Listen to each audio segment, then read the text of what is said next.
and the very next moment, a loud boom sound reverberated the area. Splashes of hot blood, organs, and dirt splattered across the area surrounding the snake. The burning smell and iron filled the air, yet Evan or anyone who witnessed the snake's head explode into a blood-red mist didn't twitch their noses but stood still looking at Michael comfortably landing on his feet bathed in the snake's blood. His eyes contained a sense of accomplishment and pride within while his lips curved upwards making him look like a blood demon. Ding! Congratulations to the host for killing a core formation stage level 7 beast. The reward is 60,000 experience points and 1,000 badass points. Ding! Congratulations to the host for successfully being a badass. The reward is 1,500 badass points. Ding! Congratulations to the host for successfully being a badass. The reward is 2,000 badass points. Ding! Congratulations to the host for successfully being a badass. The reward is 3,000 badass points. Ding! Congratulations to the host for successfully being a badass. The reward is 500 badass points. Ding! Congratulations to the host for successfully being a badass. The reward is 300 badass points. Ding! Congratulations to the host for successfully being a badass.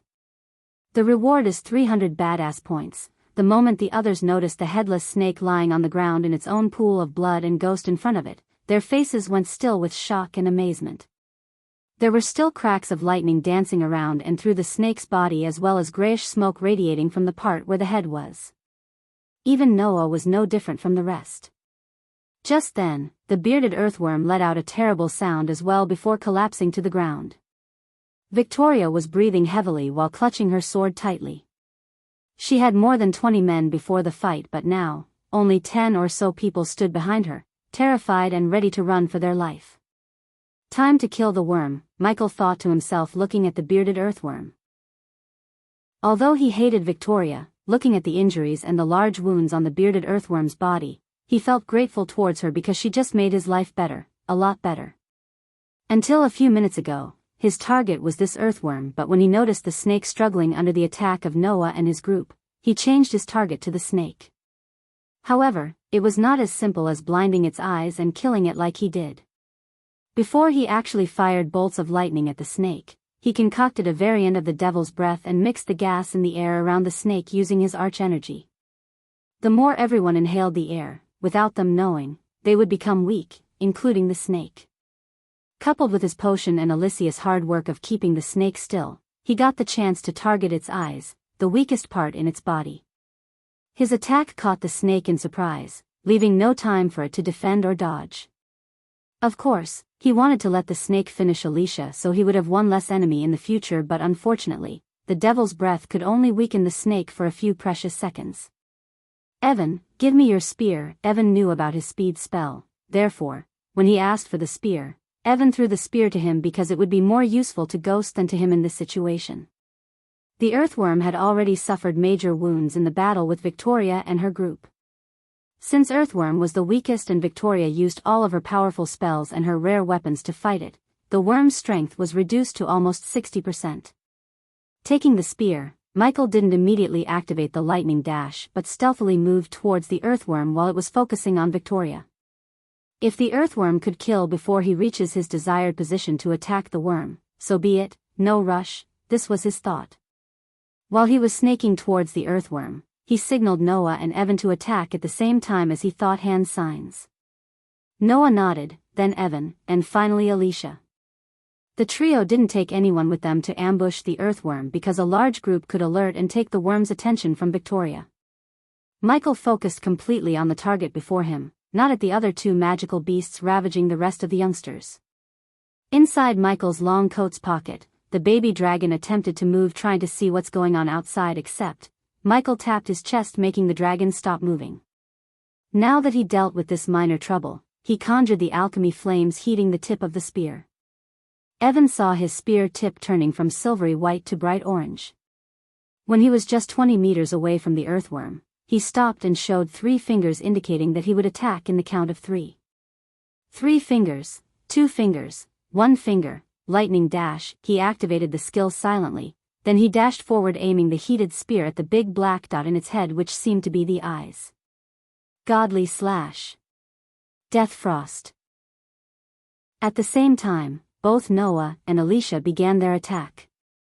A crescent-shaped golden light soared through the air towards the worm, while a bone-chilling frost of ice instantly covered the earthworm. Normal spear stab, just like before. Michael leaped into the air, muttering these 3 words under his breath with a small chuckle in his mind. Boom! The golden light Noah sent was powerful enough to cut through the worm's strong scales, and the frost spell Alicia used crystallized half of its body, and the frost continued to crystallize the rest of its body. It's mine! Victoria screamed madly, seeing they are going to finish the job she started. She didn't want them to take the credit, especially Ghost, except he already stabbed the spear through the worm's eyes, making the worm shudder violently. Michael retrieved the spear to stab it again and again until it stopped shuddering. Ding! Congratulations to the host for killing a core formation stage level 7 beast. The reward is 60,000 experience points and 1,000 badass points. Just when he saw the notification did he stop stabbing the worm. Both the winged ash snake and the bearded earthworm were dead now. Only 2 remained. One was the golden lightning lion, which was prancing about. Despite the wounds on its body, they were nowhere near killing the lion. The ground terror was the most healthy one. Scuttling about underground, it would play hide and seek with those on top as if it were a game rather than a battle. Appearing and disappearing randomly before attacking people in a single instance, it left behind no traces and only a major headache. The groups who were fighting both the golden lightning lion and the ground terror had taken major casualties. At least a dozen men died fighting the lion, while many more had taken serious damage. As for the ground terror, it had already swallowed 7 men while injuring a dozen others. The ground terror hadn't even taken any damage yet. The golden lightning lion is far too strong. Come and help us quickly, or we won't last much longer. Help us deal with the ground terror. Seeing how the winged ash snake and the bearded earthworm were killed, the others cried out for assistance with glee. Quickly steadying himself, Noah dashed to those in need of help. Follow me. Without looking at the earthworm's corpse, Noah called out to the rest of the men to follow him to battle the remaining beasts. Surprisingly, Evan and Victoria followed Noah, but not before Evan took his spear from Michael. Are these idiots expecting me to join? No thanks. In the heat of battle, they forgot why they came here, but not Michael. He had no intention to help those youngsters because the remaining 2 magical beasts were not harmed, not at all. Although with Noah, Evan, Victoria, and Alicia by his side, he could kill one of them or even both. He didn't come here to kill magical beasts but to take the treasures inside the cave. Just like Michael, few of them had the same thought. they were looking for the right time to dash into the cave following Michael. Ignoring them, Michael dashed into a cave. This cave was unnaturally deep, and with every single interval, there was a single night pearl emanating a white glow of light. The interior and cave walls were glossy as well, meaning that someone had used an incredible amount of strength to cut the walls evenly. Bang! A loud sound could be heard up ahead as the entire passageway began to tremble. He began to hasten his pace even more before quickly arriving at an area where a single stone door blocked his path. Chapter 124. Michael ran his fingers through the old sturdy wall blocking his path. He looked around to find if there's a mechanism to open the stone wall yet. He could find only dust and pebbles around. Okay, let's do this the hard way then. He strode forward and immediately struck the door fiercely with his fist. With a muffled sound, the stone door continued to tower over everyone else with only some dust being shaken down. At this sight, everyone who followed him behind was astounded. Even he had been stunned for a moment before muttering to himself, "Is this really a stone door?" He knew clearly just how much strength was put behind his fist. Even an iron door would have a hole blasted through it, but this stone door wasn't even scratched. Holy shit! Is this really a stone door? It's unbelievably hard. This stone door definitely isn't an ordinary one. Everyone began to chat among themselves. Need help? He heard the familiar robotic yet slightly human voice in his head. Nope, I'll need to see how far I can get without your help. Michael thought. He tightened his fist again to punch the stone wall again. If there was a trace of arch energy around the door, he would have looked for another way because it's near impossible to break something enchanted using arch energy, but this door had no arch energy, which means, with enough force, he could break this door. Bang! An ear-splitting sound could be heard as the entire cave shook after he punched the door again. Everyone shook their heads in pain as they steadied themselves. After a while, the cave grew quiet once more. Everyone's eyes remained wide open as they looked at the stone door in shock. It continued to stand over them as if normal. Just what was used to make this stone door. It's really hard. Michael was annoyed at these people behind him. They weren't even helping, and the only thing they were doing since they followed him to the cave was staring at the stone wall. Third time's the charm. Just as he was about to punch the door the third time, a large animalistic reverberated the cave, causing everyone's face to lose color. That's the golden lightning lion and the sounds of footsteps. God damn it, they brought it here. Fuck, one of them yelled. Fuck it, the pitch-black darkness of the cave and the fact these idiots bringing the lion to him gave him an idea which could work. Gritting his teeth, he closed his eyes. Death range. The moment he uttered these two words, the arch energy in his body rushed into his veins, making every muscle in the body stronger. He could feel his strength growing exponentially, and since the cave was already pitch black, none could notice the darkness of the death range. Without any hesitation, he punched the stone wall. Bang! A loud sound could be heard as a large shockwave of energy exploded outward at an alarming speed, washing over everyone while the cave itself began to shake almost as if it was on the verge of collapsing in on itself. Upon looking at the stone door, there were several cracks, but it was still not broken. Everyone let out a shocked gasp. The stone door was far stronger than anyone had imagined. On the other side, he could rejoice about the durability of the Immortal's cave. Even after such a heavy blow, it still had not collapsed. Break for me. Michael gritted his teeth. Immediately, he punched again, and this time, his punch was stronger than the one before. Another explosive sound could be heard as stone pieces could be seen flying about, and the cave echoed with the sound. After the second strike, the unbelievably strong stone door had finally been shattered, but not completely. The hole that appeared at the wall could only let one person at a time. Even that person had to be slim enough to slide through the crack. Fortunately, he wasn't a bodybuilder or fatty. Let's go. Move quick. We can't fight that beast in here. Many shouted in terror while Michael was sliding through the crack to reach the side. He desperately wanted to block this crack, leaving these lazy bastards to die, but time was not in his favor. After wiggling his body through the crack, he came to the other side of the stone wall and reached the inner parts of the cave. The cave was extremely large and spacious. Hanging right on the ceiling of the cave was a single head-sized night pearl that illuminated the entire cave with its shiny glow. In front of him, there was a tall bookshelf, and on top of this bookshelf, there were some neatly placed scrolls. All these scrolls were covered in dust. They had clearly been here for a long period of time. Right next to a tall bookshelf was another single haphazardly made wooden bookshelf with several books on it. He walked up to the top bookshelf and grabbed a book with a sudden look of shock on his face. All of these books were rare spells. He was surprised by what he just found. Fiery Wrath creates a weapon of fiery energy. This is incredible. I just picked one at random, and it was a rare spell. Michael's eyes were glistening in excitement. So many scrolls. There are also books. This is a library. No shit. The system sounded irritated, but he ignored it, sending everything he picked into his system's storage before the system asks rent for storage space. Energy Rage creates claws of electric energy. Damn, I hit the jackpot. Michael couldn't hold his excitement, thinking how powerful he would become after learning all these spells. He would be untouchable, and he saved thousands of badass points. Huh? System, did you just laugh? The system went silent, but he could swear he heard the system chuckle. Clean first, think later. He had no time, bitch, with the system, as Noah and those idiots would come here soon, and then he would have to share this loot with them unless he wanted to make some powerful enemies by fighting. That he did not want, because the spells are valuable, but they are not worth it if he had to make powerful enemies. Thinking about this, he fastened his pace of storing the spells in his system's storage while the people behind him were reading the spell scrolls one by one to choose which one they should get, considering they had limited space in their space ring.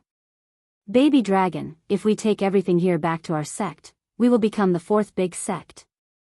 Michael patted his chest. He could sense the baby dragon had fallen asleep, or it would have clawed its way out of his coat to give him a dragon saliva bath.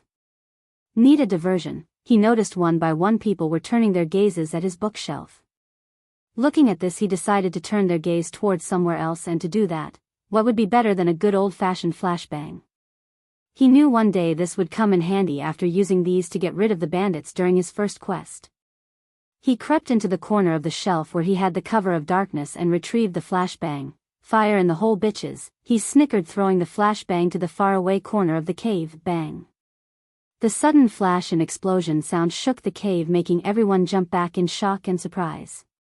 Just as the flashbang exploded, he waved his hand and took all the scrolls into his space ring before punching the bookshelf to make it fall to the ground. What was that? Michael shouted like he had nothing to do with the explosion. Move faster, people. The place might come down on our head. Like a good human being, he advised the people as everyone nodded. Those who eyed the bookshelf could now only sigh, because they preferred to take what they could easily rather than lifting this shelf up and then search for a spell. As soon as he took all the spell scrolls, he laughed inside and joined the others to look around the cave, hoping to find even more treasures. Despite the expansive cave, the items within were relatively scarce. Aside from the rare spells, there was nothing else that made him excited as before, but that didn't mean he left those common and uncommon spells untouched. He took many of those scrolls without alerting the others, as he didn't want them to wonder where he got the space to store all the spells. Bang! Bang! Bang! Suddenly, the silent atmosphere of the cave changed by the thundering, booming sounds which seemed to be coming from breaking the stone wall. Soon, Michael saw Noah and the group rushed into the cave, making him curse those useless magical beasts outside. Core formation, my ass. Why couldn't they kill them all? In the next second, something strange happened as the stone chess table slowly began to descend into the ground when an idiot who just came here began to investigate the table. Immediately jumping away from the table, Noah could only look on in astonishment as the table descended deeper into the ground before exclaiming, what's happening? He couldn't have activated some sort of mechanism, has he? Even as Noah spoke, the group of men in the cave all grew vigilant as they began to worry whether or not the mechanism that was activated would kill them. Seeing the sudden change, Michael was ready to use the teleportation scroll he got from the system to escape the cave. He did want to see how far he could get without the help of the system, but he would rather live another day to test himself than dying here. As the table descended into the ground, it was almost as if there was indeed a mechanism, as Noah had said. The cave began to shake as a muffled boom could be heard and a hidden stone door slowly started to rise up from the ground. There must be a treasure inside, hurry up and enter before anyone else can.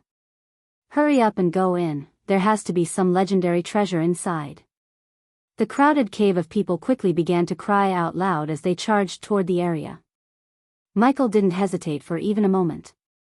In an instant, they quickly flew toward the stone door. In a blur of movements, he activated the lighting dash and disappeared into the hidden door. The area past the hidden door was quite small, only a few men could stand inside. There seemed to be a single person resting inside, and right above his head was a single fist-sized night pearl that seemed to endlessly pour out a ray of light that would never cease. As soon as several men entered this small cave, they immediately felt a tremendous amount of pressure coming at them from all angles. It was enough for everyone to suddenly become serious as their hearts could feel the shock. This cave was not a normal one. Right next to one of the walls was a single jade white bed. On the white bed, a single white skeleton could be seen maintaining a meditative position for an unknown amount of time. This entire skeleton exuded a fluorescent light from itself as well. Although it was only a skeleton, it was giving off an incredible amount of pressure. Even the faint amount of power that could be felt in the room was coming from this skeleton. This is the skeleton of a fusion stage cultivator. Victoria shouted out loud in shock at the skeleton. Noah, Evan, Michael all showed similar signs of shock at this newfound discovery. As they discovered the skeleton and felt excitement overtake them, everyone soon quickly felt their blood begin to boil. In a single flash of movement of Victoria that caused a squall of wind to appear, she flew toward the skeleton. At the same time, everyone including Michael charged toward it. Everyone looked at the skeleton with their blood pounding in veins. Immediately using any speed-enhancing spell they had, they tried to get closer to the skeleton before the others, except Michael, who stopped at some distance from the skeleton, trusting his instincts. Chapter 125. With greediness overflowing out of her eyes, Victoria reached out at the skeleton. The others were too late to react or stop Victoria, they could only watch her from behind. However, just as her hand was a couple of inches away from the skeleton, an unearthly humming came from the skeleton, and the next moment, a sudden force blasted Victoria back. One person, one bone, a loud yet calm voice echoed through the cave. Many became flabbergasted, looking around the cave to locate the voice, but Michael could somehow sense the voice belonged to the fusion stage cultivator. After flying, or rather stumbling back a few meters, Victoria quickly regained her composure, but not before baring her teeth looking at the skeleton. She obviously avoided making eye contact with others, especially with Ghost, who was ready to laugh at her misfortune. "I think the cultivator only wants us to take only one bone each," Evan said, taking everyone's focus from Victoria. Michael inwardly rolled his eyes, looking at the tension between Evan and Victoria. It was not a tension of hostility, but rather the tension of affection. No shit, Sherlock, thought Michael. He was happy that he didn't lightning dash to the skeleton before anyone else, or he would have been thrown away instead of Victoria. He leaned on the wall and willed to activate the energy devourer, hoping to turn the pressure coming from the skeleton into experience points while these people could come to a decision. Unlike everyone else in this world, he was unable to cultivate through the usual means. He had to rely on the system to cultivate, therefore, he did not have a choice other than using the system to earn experience points, which was the only way for him to level up. System level is too low to break the barrier around the skeleton. Level 4 energy devourer required to transform the fusion stage arch energy. His vision was blocked by these two notifications. Now that his plan to screw everyone before they dismantle the skeleton, he had to wait to either fight over the skeleton or someone to come up with a peaceful way to solve this problem. Although he was not on Earth, the anatomy of these cultivators was the same as the Earthlings. They had 206 bones in their bodies. Obviously, he knew they wouldn't resolve this peacefully, because if they agreed to take one bone, as the skeleton said, people like Victoria would aim for the biggest bones in the body, such as the skull or femur. Most of the cultivators in this world tend to be greedy and vengeful, which led to unnecessary wars and fights. Of course, Michael was not the one to talk about either of those, because he stole all the scrolls on the top shelf just a moment ago without leaving a single scroll to the others. "I'll take the skull, fuck you. I fought the ground terror, so I'll take the skull. I'll be the big man and take the spinal cord. You can have the skull, spinal cord." You dumb fucker, there are 42 individual bones in the spinal cord, stupid fuckers. Where did you two learn anatomy? In the toilet? It's not 42, it's 33-inch, what did you call me? As Michael expected, they began to bicker, ready to fight for a bone. Each of them looked like a Rottweiler in his eyes for a moment before Noah opened his mouth. Shut up. Since Noah was one of the strongest in the room, the crowd quickly stopped bickering. Alicia, how many of us are here?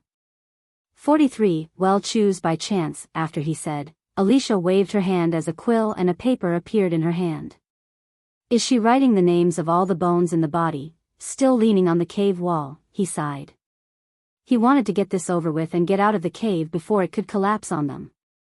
After a few moments, with a flick of her wrist, she threw 206 small paper rolls on the ground in front of the skeleton.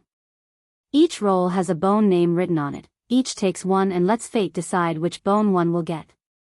Don't worry, well, pick last, Alicia said before someone questioned her and Noah.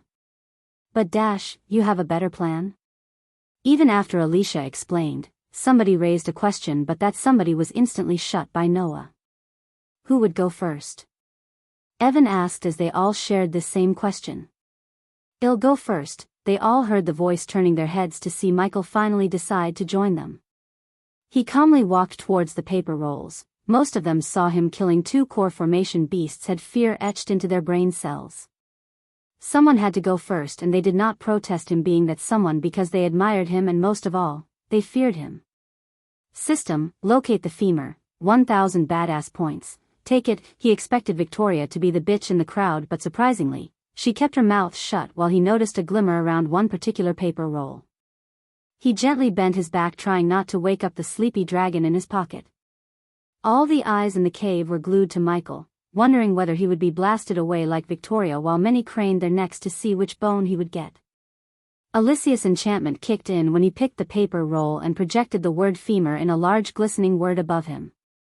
Oh, come on. Lucky bastard, he got the baby dragon. Now this, he's really lucky. All of them bore a surprised look on their faces. Many couldn't help but feel frustrations grow inside seeing he got the largest bone. With a small smile on his face, he made his way towards the skeleton. I'm gonna take only one, said as he put his hand on the skeleton's femur. Unlike before, there was no sudden blast of force. The femur came to his hand after making a crackling sound. His small smile grew into a medium grin, sensing the pure arch energy that was radiated by the femur in his hand. Although he might not be able to use this femur to level up, his snake friends certainly could. With his plans to grow the power of his base of operations as well as himself, he needed a loyal and powerful friend like Gaia. The stronger she grew, the more protection and help he would get. Now that he had gotten the femur, he swiftly stepped back from the skeleton, not trying anything funny.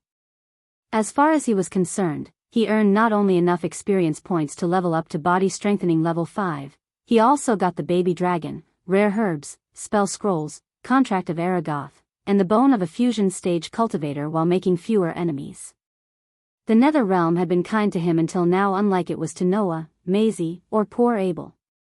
Most of them lost their friends, limbs, and lives after entering the Nether Realm except Michael.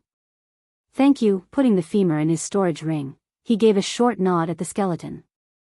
He ignored every greedy pair of eyes on him except one pair of eyes, Noah's. His calm, radiant black eyes stared at Michael with a ting of surprise hidden within. Michael felt something he couldn't describe. It was a new feeling that appeared and disappeared in a flash. His neck hair tingled, but he did not show his shock on his face as he walked away from the skeleton as well as the crowd towards the exit. Some rogue cultivators wanted to simply kill him and take the femur from him without trying their luck, but Michael's dealing with Aragoth made them stand still. They were not dumb enough to mess with an ally of Aragoth. His relationship with Sade prevented Hannah Berry from giving him a seductive smile while he was walking past her. Coupled with Sadie, he now had 2 powerful allies, Silvermoon and Aragoth. I'll go next, Michael heard Evan's voice before he left through the crack. He was absolutely positive that they will soon fight again despite Noah's solution. At that time, he didn't want to be there. After leaving the inner parts of the cave, he slowed down his pace, scanning for any signs of the 2 remaining magical beasts. Luckily, his environment scanning detected no threats in the surrounding, which made him immediately use the lightning dash to disappear before they came looking for trouble. Eventually, when he was searching for another cave or treasure, he heard the howling sound of the wind on the horizon and looked up to see a bright beam of light emerge from the ground. Portal, he recognized the energy signature. It was the same energy signature as the portal everyone entered through into the nether realm. He felt relieved and excited to leave this place. He wanted to level up, expand his herbal garden, and most of all, he wanted to show the baby dragon to Gaia, just to see the look on her face. She's going to freak the hell out, he chuckled under his breath. Despite being in the Guardian Guild, Noah still made a lot of enemies ever since he came to Netherrealm and lost a dear friend, but Michael earned allies, a servant who could summon netherals at his will. They both were two sides of the coin. They both walked entirely different paths. One wanted to reach the top of the food chain to save people while the other wanted to rule them. The Nether Realm was the starting place of the war between light and darkness. However, these two individuals were just two pawns in the game of superior beings, and Michael had just seen the glimpse of them when he tried to recruit the orc as his subordinate. End of Nether Realm arc. Expect a huge jump in Michael's power. Chapter 126. Seeing the gateway to getting out of this place excited Michael. Compared to everyone else, he was the real winner of this event despite the treasures disappearing after the Sky Garden. He was told by Gaia that each day a treasured place would appear, except it didn't. Lightning dash, placing his hand on his chest pocket, he activated the speed spell, turning his body into a golden bolt of lightning.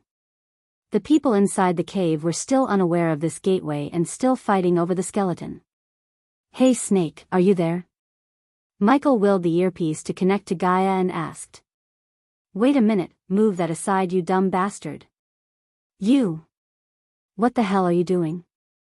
Did I ask you to put that there?" she was screaming inside his head, making him almost switch off the earpiece. He could tell the snake is bossing around everyone, which she loved to do. "Hiya human." After a few moments, Michael heard her voice. This time, there were no buzzing sounds of people working or Gaia screaming at somebody. "Hiya, Snake, you seem happy without me," he said, Hiya chuckling. "Of course I am, and how are you still alive?" She teased him, trying to hide the delight in her heart of hearing his voice after so long. "Don't get used to it, I'm coming home." "Really?" There was an elevation in her voice, yet soon, she pretended not to be happy of him returning and continued to tease him. "Oh, so soon? Why don't you stay there a bit longer? The portal has already opened, you ungrateful snake. I'm currently heading out there to get the hell out of here." "Shit, hey," she suddenly screamed again. "I'm gonna rip off your hands and attach them to your butt. You should go. I can't hear you scream in my ears no more." "Yeah, you do that. I have to babysit these stupid bastards or they might put the meat in the sewers." She cut off the line while he continued to run towards the portal. He couldn't wait to see the renovation works as well as his new restaurant that Gaia was boasting about.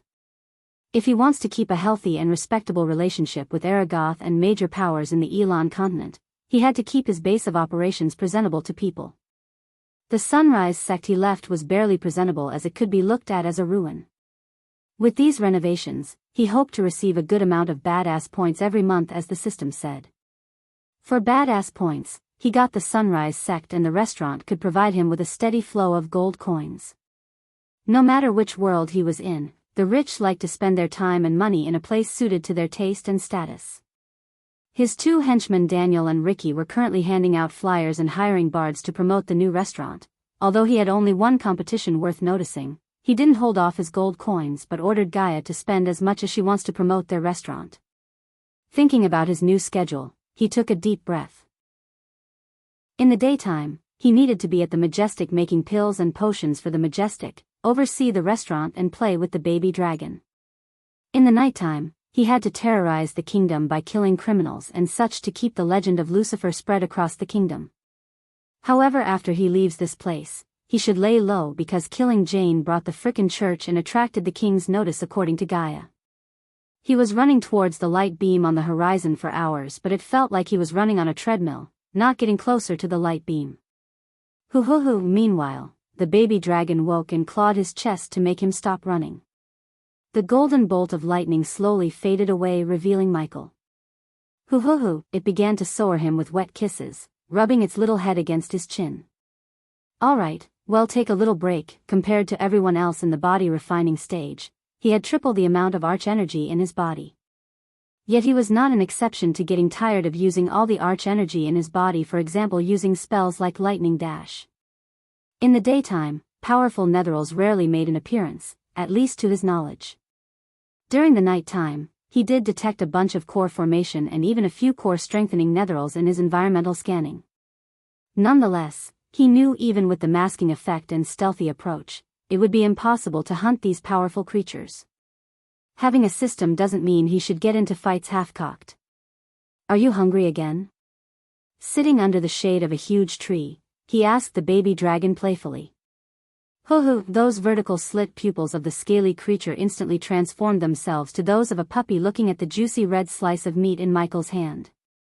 Here you go, he said after throwing the piece of meat a few meters away from him. He didn't want to spoon-feed the baby dragon, spoiling the dragon. The baby dragon threw a little temper tantrum before hopping towards the piece of meat. System, open the pet window again, he willed the system. Soon, the bluish interface filled his vision. Pet name, race, Forest Dragon Trust, 94% power, Arch Sensing Stage 1 inch. He'll come up with a new name soon. And system, is there a way to change my dragon's race? This question sounded so stupid in his head, however, the system did boast that it could do anything given enough badass points. So why the heck not? System level is too low to answer the host's question, he sighed seeing the grayish notification box in front of him. According to Abra's memories, this world seemed to have 4 dragon bloodlines: inferior dragon, forest dragon, grim dragon, and the noblest of them all, royal dragon. Rarity and power increased respectively from inferior dragon to royal dragon. The latter was rare to the point that only a handful of people in this world had seen them with their own eyes. If this was only rarity and power, Michael wouldn't have worried about the race much, but it was not. The inferior dragon could only reach the core strengthening stage, not one stage above. Forest dragon could reach one stage above them, the soul refining stage, except most of them would die of old age. Only the dragon with either royal or grim bloodline had the chance to step into the half-immortal or to the stages above them. According to Abra's memory, grim dragons were the cheeky, pervy ones who loved to kidnap princes and princesses just for fun. They also loved to hoard anything that shines in the light, and to expand their treasure hoard, they would usually terrorize a settlement, making them hand over the valuables to it. They were practically the bandits of the dragons. With no care of its bloodline, the baby dragon munched on the meat while occasionally letting out small burps. I've been calling you baby dragon, what's your gender? He wondered, trying to see if there's any genitalia in its body yet. After staring at the baby dragon for a couple of seconds, he sighed and let go of this unfruitful search. System version 2.0 Host, Michael. Cultivation level, body refining stage, level 10. Experience points, 18000/200000, 1,110,000 experience points remaining to be consumed. Badass points, 70,000. Skills and spells, Wind Blast, LVL2 Responsive Shield, LVL3 Environment Scanning, LVL2 Ignitia, LVL2 Lightning Dash, LVL2 Energy Devolver, LVL1 Death Range, LVL2 Techniques, Swords of Destiny, 88% Mastery. Occupation, Core Disciple of Sunrise Sect, the Guardian of Sunrise Sect, Lord Lucifer of the Abyssal Status. Healthy goals: control the world, rebuild the Order of Death. Utility function, Banker, LVL2, ratio, 1,000 gold coins, 5 badass points, wealth, 685,000 gold. Special trait, 5-star alchemist. Subordinates, Gaia, loyalty level 95%, base of operation, Sunrise Sect, the Abyssal. The number of badass pints and experience points immediately brightened his face. He became one step closer to reach the top of the food chain. The first thing he wanted to do after getting out is upgrading the system to level 3, because it keeps telling him the system level is too low to answer many of his questions. 30,000 badass points seemed humongous when he upgraded the system to level 2, but now, he could spend this amount without batting an eye. Michael was positive that Selena would come looking for him, doubting him for Jane's death. At that time, he wouldn't be the same person she attacked at the waterfall. This time, he would have the strength to return the favor in case she tries to attack him. Come on baby dragon, let's go. He stood up looking at the light beam again as the baby dragon came hopping to him. It then clawed its way to Michael's shoulder. In his focus at the portal, he failed to notice the grayish scale on the dragon's belly, which was crimson red before. Eventually running for another 2.5 hours, finally, the light beam seemed closer to him. On the distance around the light beam, he could see a few camp tents and people who were packing up their stuff to leave the Nether Realm. Now that we have finished with the Nether Realm arc, we can finally get into the interesting parts. How about an adventure? Chapter 127. The closer he got to the campsite, he finally understood where the disciples of Aragoth went after he met them at the Sky Garden. They were spending their time waiting for the portal to appear. Stay inside, he said calmly, looking at the baby dragon. The baby dragon let out a reluctant shrill before making its way into its dark home, Michael's coat pocket. Having a perfect way to keep the dragon safe didn't mean he could be careless. Many prying eyes of those rogue cultivators and of those who desire to have a dragon at their disposal might try to get their hands on the baby dragon. Obviously, he was not planning to keep the baby dragon hidden forever. What's the point of having a dragon if he couldn't show off to increase the badass points? But for now, he decided to keep the baby dragon hidden. He was positive that prominent figures he met before entering the Nether Realm would come again. Those people were ruthless, dangerous, and powerful enough to make him disappear overnight. Despite the system's nagging to explore this world, adventure out of Breedia, he was ignoring the system as his full focus was on getting stronger to the point where he doesn't need to worry about someone taking the things he loves and cherishes. At the present moment, he might have seemed overpowered, undefeatable even, but he only fought with inexperienced snotty kids like Maisie or Selena. The world was vast, there would be people who are cunning, strong yet deceitful. These people would overwhelm his advantage of having a system with their brain and actions. He was indeed the #1 hitman/assassin back on Earth, but that certainly didn't mean he's the #1 genius evil mastermind. To face people of that caliber, the only foolproof way he found is becoming powerful enough to defeat their tricks with overwhelming strength. This wasn't a novel he used to read, this was his life, a life he planned to live like a god. Unlike those main characters in the novels, he self-evaluated him to find his weaknesses as well as his strengths. Relying on luck or even on the system would not be one of his weaknesses. When he approached the campgrounds, he stopped using the lightning dash. By walking, he drew the attention of fewer eyes. One by one, the youngsters dismantled their tents. Some of them were fancy, some of them were makeshift, and the tent Michael was walking towards was not the latter. The flag with a large greatsword drawn on it waved in the wind majestically. Outside of the tent, a reddish-haired youngster calmly watched over his friends doing all the dirty work. There was a hint of surprise in Nathan's eyes when he laid his eyes on Ghost. Soon, he twitched his nose because Ghost didn't exactly smell like jasmines, he reeked blood and dust. Ghost, Nathan each gave a short nod. It's fortunate I met you here. When we go outside, come with me to get your coins, said Nathan, making Michael grin in delight. Renovating the sect, building the restaurant cost them more than he expected. Even as he speaks, Gaia was taking money from the Majestic and spending it on the construction works. After Nathan settles his debt, he would be a 1.7 million richer. I didn't see you after the Sky Garden. Any luck finding treasures? He probed Nathan to see him shake his head. Our sole purpose to come here was getting rare herbs. Fortunately, we got those on the very first day. So we didn't roam around the place looking for more treasures. Besides, I heard there weren't any treasures after the Sky Garden. Those brown eyes of Nathan contained a hint of suspicion within them. When he first met Ghost, he didn't reek blood, and now he is, which meant, he battled something, and chances were, he was trying to get a treasure. I was fortunate enough to come across few, Michael answered, showing his lack of interest in discussing this further.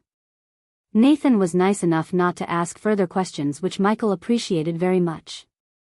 About that contract I promised, you have to come to Aragoth and ask for me. Will do as soon as I break through to the body strengthening stage. He intentionally let these words out to milk some badass points through impressing these youngsters. Just as he expected, he began to hear the ringing sounds of the system notification in his mind. Nathan's mouth slightly opened in sudden surprise. He was speechless.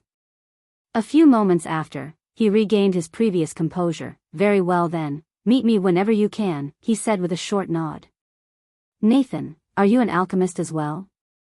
Michael asked the question in his mind ever since he met Nathan. Nathan seemed like he was expecting this question from him. Yes, I'm a level 2 alchemist. What gave me away? For the first time, the serious expression on Nathan faded away, and instead, a small chuckle occupied his face. You, Michael pointed at him, you said your sole purpose of coming to Netherrealm was to find rare herbs. Who else would do that except alchemists? Besides, Nathan didn't exactly radiate a warrior vibe. In fact, he seemed like a person who grew up like a greenhouse flower in Michael's eyes. Boom! As he finished speaking, a thunderous clap could be heard. They looked at the light beam to see at the bottom, on the ground level, a grayish hole big enough to let in a group of 5 appear. The portal has opened. Finally. Heck yeah. I'm going to drink myself to death. The rather silent atmosphere, the appearance of this portal instantly elevated the mood of these youngsters. They cheered, clapped, and bounced in joy while a few who barely survived this place sighed in relief. Shall we? Michael gestured at Nathan to lead the way as he followed them behind to the portal, controlling the excitement of returning to his sect, his friend. The groups with either one of the 3 big sect symbol on their chest entered through the portal first while everyone made way for them. Nathan and his group could have taken the first place, but Nathan just let them pass through for some reason. Finally, with one last look back at the nether realm, he stepped into the darkness, letting the portal surround him. Surprise, sucker. The very next moment Michael stepped out of the portal, he felt a sharp pain in his hand. He turned around with a wide grin to see Gaia was standing in front of him, showing her white row of teeth. What are you doing here? He didn't expect her to come over here to welcome him personally.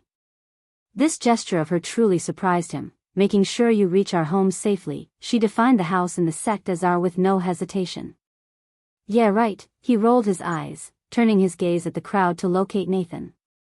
As time passed, the ground became more and more crowded. Come on, let's find those Aragoth people and get our money. Wait a minute, she pulled his sleeve. She then stared at him, from his top to bottom frowning. Is there something you want to tell me? Another surprise hit Michael's core. Apparently, she was great at reading faces, even Michael's. The baby dragon might have sensed the change in the surroundings and stopped moving, but she knew he was hiding something just by looking at the slight upcurve on the corner of his mouth. Nope, just keep your damn mouth shut and follow me, plop. He playfully slapped the back of her neck, gesturing her to follow him. She would have ripped the hands off before even someone tries to slap her, but when it comes to him, she loved interactions like this.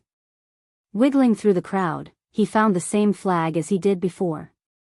Nathan was surrounded by a bunch of youngsters of his age as well as a couple of older guys who wore distinctive crimson-colored clothes. House of Bradley, she immediately recognized those crimson-robed people as the members of House Bradley. Seeing him and Gaia approaching them, they whispered something into Nathan's ear as he turned around. Uncle, he is the one I was talking about from the crowd. A steady-looking man stepped forward with 2 guards at each side. He was a level 10, core formation stage warrior. Michael could sense he was just a couple of months of cultivation from reaching the next stage. I heard you did good back there, young man. His hazel black eyes scanned Michael from head to toe while letting out a burst of wild laughter. It's an honor to meet you, sir, Michael said in return, grinning ear to ear. Cut the sir crap. Call me Lord Malin, as you wish. Lord Malin, here you go. The very next moment, Malin threw him a space ring with a horse etched onto it. This was the symbol of House Bradley. Michael did not even check inside the ring as he put the ring inside his system storage. This was a gesture to show them that he trusts them as well as to be in their good graces. If he wanted to survive in this world full of powerful men, he had to be under the shade of powerful men like House Bradley, until he himself reached the point of being the superpower. I heard you are also a 5-star alchemist. How about visit us sometime and let us pick your brain a little? Of course, Lord Malin, as soon as I finish dealing with some things back at my sect, I will come to visit you. Michael was not an idiot not to notice the ulterior motive behind Malin's invitation. Malin's voice betrayed him, showing Michael that this man needs something from him. Wonderful, and trust me, young man, it will be worth your time. Chapter 128, Brother Ghost is back. The moment he landed on the outskirts of the Sunrise sect, a group led by Jack let out a thunderous roar. They bounced, cheered, and screamed his name, making Michael smile a bit. Among the crowd of disciples, he also noticed a group of new faces who had musical instruments such as drums, marimba, audiobook drum, and pandero. Previously, when he first came to the sect, the outskirts were occupied with overgrown shrubs, thorns, and one could definitely tell this place was not very much looked after. However, at the present moment, nothing was overgrown, thorns had completely disappeared from his sight, the shrubs were replaced with seedlings of flower plants. Brother Ghost, Jack came running bearing a face full of excitement and joy. "Jack, you've leveled up." Jack moved on from foundation stage level 4 to level 8. Michael patted him on the back, making Jack grin even more. "I gave that bastard enough pills to reach the body refining stage." Plop. As usual, Gaia slapped Jack as everyone began to laugh out loud. "What are you waiting for? Beat it," Jack ordered, looking at the group with musical instruments. Instantly the festive music reverberated the foothills of the Sunrise sect, showing every single living being of Michael's triumph return. The beats, the dance, and the festive mood that could be seen on everyone's face slightly reminded him of the Carnival of Rio de Janeiro back on Earth. Unlike back on Earth, he was not here to assassinate someone but to enjoy his life. The male and female disciples forgot about their gender and rocked their bodies, swaying with the beats. "You know about this?" While making his way to the top, he asked Gaia, "Who do you think is paying for this?" She said, waving her hands. Inside his pocket, the beats awakened the baby dragon. It began to scratch his chest, asking him to let it out. For the next few minutes, Michael kept patting his chest, calming the baby dragon. He did not want to reveal the existence of the baby dragon just yet. Eventually, the sight of the newly renovated buildings fell in his eyes. His brows arched in surprise. The buildings were nowhere near finished, but they were already looking better, much better than the previous ruins. "Now we are talking," he thought, feeling the excitement stirring up in his heart. "Thank you guys." Looking at the elders and Claire waiting for him in front of the teacher's quarters, Michael said to the musicians with a short smile. "Ghost, welcome back to the world of the living, young man." Claire stepped forward, giving him a loving embrace, an embrace of a big sister. Even though his full focus was on getting stronger to rule this world, people like Claire added flavors to his life. In his previous life, he had no people to share his happiness or sadness. Now, thanks to this mysterious system, he got a friend like Gaia, loving people like elders and Claire. "You have something in your pocket?" Claire asked, feeling something wiggling inside Michael's chest. The very next moment, everyone's gaze landed on Michael's chest. Indeed, there was something wiggling. "I knew you were hiding something." She turned him to face her, pulling his shoulders. "Take it out." "You asked for it." With a chuckle, Michael gently grabbed the baby dragon and pulled it out.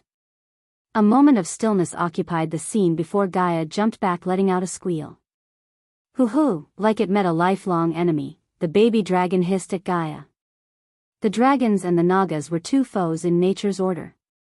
Like a cat doesn't need a reason to hate a mouse, these two were just like that, only in larger, bloodthirsty creatures. A dragon. Holy fuck. My god. None noticed the change in Gaia's face as all their eyes were locked onto the baby dragon. The cute crimson-colored scaly created had attracted all the eyes instantly from Michael himself. "Can I?" Claire's hands trembled approaching the baby dragon, her voice stuttered. "Hoo-hoo-hoo, it's okay," Michael reassured the baby dragon. For a few seconds, the baby dragon hesitated, sniffing Claire's hands before finally letting her take it into her arms. "Brother Ghost, that's a dragon," Jack stuttered while everyone except him crowding around Claire to see the baby dragon. "Where did you dash?" He couldn't even finish his question. Shock overwhelmed his ability to speak. "Where else?" "Nether realm," Michael said. He then turned around to see Gaia's face show a mix of anger and fear. He could tell she was fracking out despite her power. "I don't want that lizard here." She kicked the ground beneath her. "Surprise sucker." At the present moment, Michael was lying on the royal sofa. The baby dragon and Gaia were having a staring contest in front of him. If he wanted to break through peacefully, he had to resolve this petty hostility between her and this little dragon. In the future, these two may have to fight beside each other. How could they do that if they don't trust each other? He must root out the hate for each other from their hearts before the baby dragon grows up to be a big dragon. For Gaia, he decided to give her some tough love to realize how stupid it is to fight with this baby dragon. Gaia, what? She asked without taking her eyes off the baby dragon. Doesn't this seem childish to you? He stepped in, giving a quick slap to both on the head. Michael aimed his eyes at Gaia, you are a grown-ass girl, yet, you are fighting with this baby dragon. She tried to open her lips, only to get yelled at again. I don't give a damn about what the dragons did to Nagas or Nagas to dragons. I want you two to trust each other. No food for you two until you find a way to get along. A horrified expression could be seen on their faces. The baby dragon let out a crying hoo-hoo. He was deadly serious about starving them, she could tell that much. Now she had two choices. The first choice, trying to steal food from the restaurant, but she didn't believe she could achieve that feat with him around. The second choice, find a way to get along with the baby dragon, as he said. Hoo-hoo, this is not my fault, you little asshole. She wanted to strangle the baby dragon when she heard it blame her for his anger. The baby dragon hissed, ready to scratch her pretty face. It didn't feel a bit afraid of his natural enemy, Naga. After Michael's departure, they continued the staring contest, trying to figure out a way to get along. Since he had to break through to the body strengthening stage, he ordered Gaia not to renovate the house when he was in the nether realm. So this worn-out home remained the same. He sat on his bed, eyes closed. System, let's begin. System version 2. 0 host, Michael cultivation level, body refining stage, level 10 experience points, 18000/200000, 1,110,000 experience points remaining to be consumed. Badass points, 70,000 skills and spells, Wind Blast, LVL2 responsive shield, LVL3 environment scanning, LVL2 ignitia, LVL2 lightning dash, LVL2 energy devolver, LVL1 death range, LVL2 techniques, Swords of Destiny, 88% mastery occupation, core disciple of Sunrise Sect, the guardian of Sunrise Sect, Lord Lucifer of the abyssal status, healthy goals. Control the world, rebuild the order of death, utility function, banker, LVL2, ratio, 1000 gold coins, 5 badass points, wealth, 685,000 gold, special trait, 5-star alchemist subordinates, Gaia, loyalty level 95%, base of operation, Sunrise Sect, the abyssal. He willed his status to come forward, staring at all the unconsumed experience points. He began the process of breaking through. Does the host wish to break through to the body strengthening stage? Yes, the system requires host 3 days to reach the next stage. Warning, the system will be offline for 3 days. Upgrade yourself to version 3 and then begin the breakthrough process. Michael ordered the system telepathically. The next moment, the interface in front of him faded away and darkness surrounded his mind. In the pitch-black darkness, Michael's consciousness brought him the memories of Earth. The way he grew up in an orphanage that was a front to an arms and drugs dealing operation. He was bullied and beaten by those things despite his little age every day. As a little kid, he wanted to be a teacher.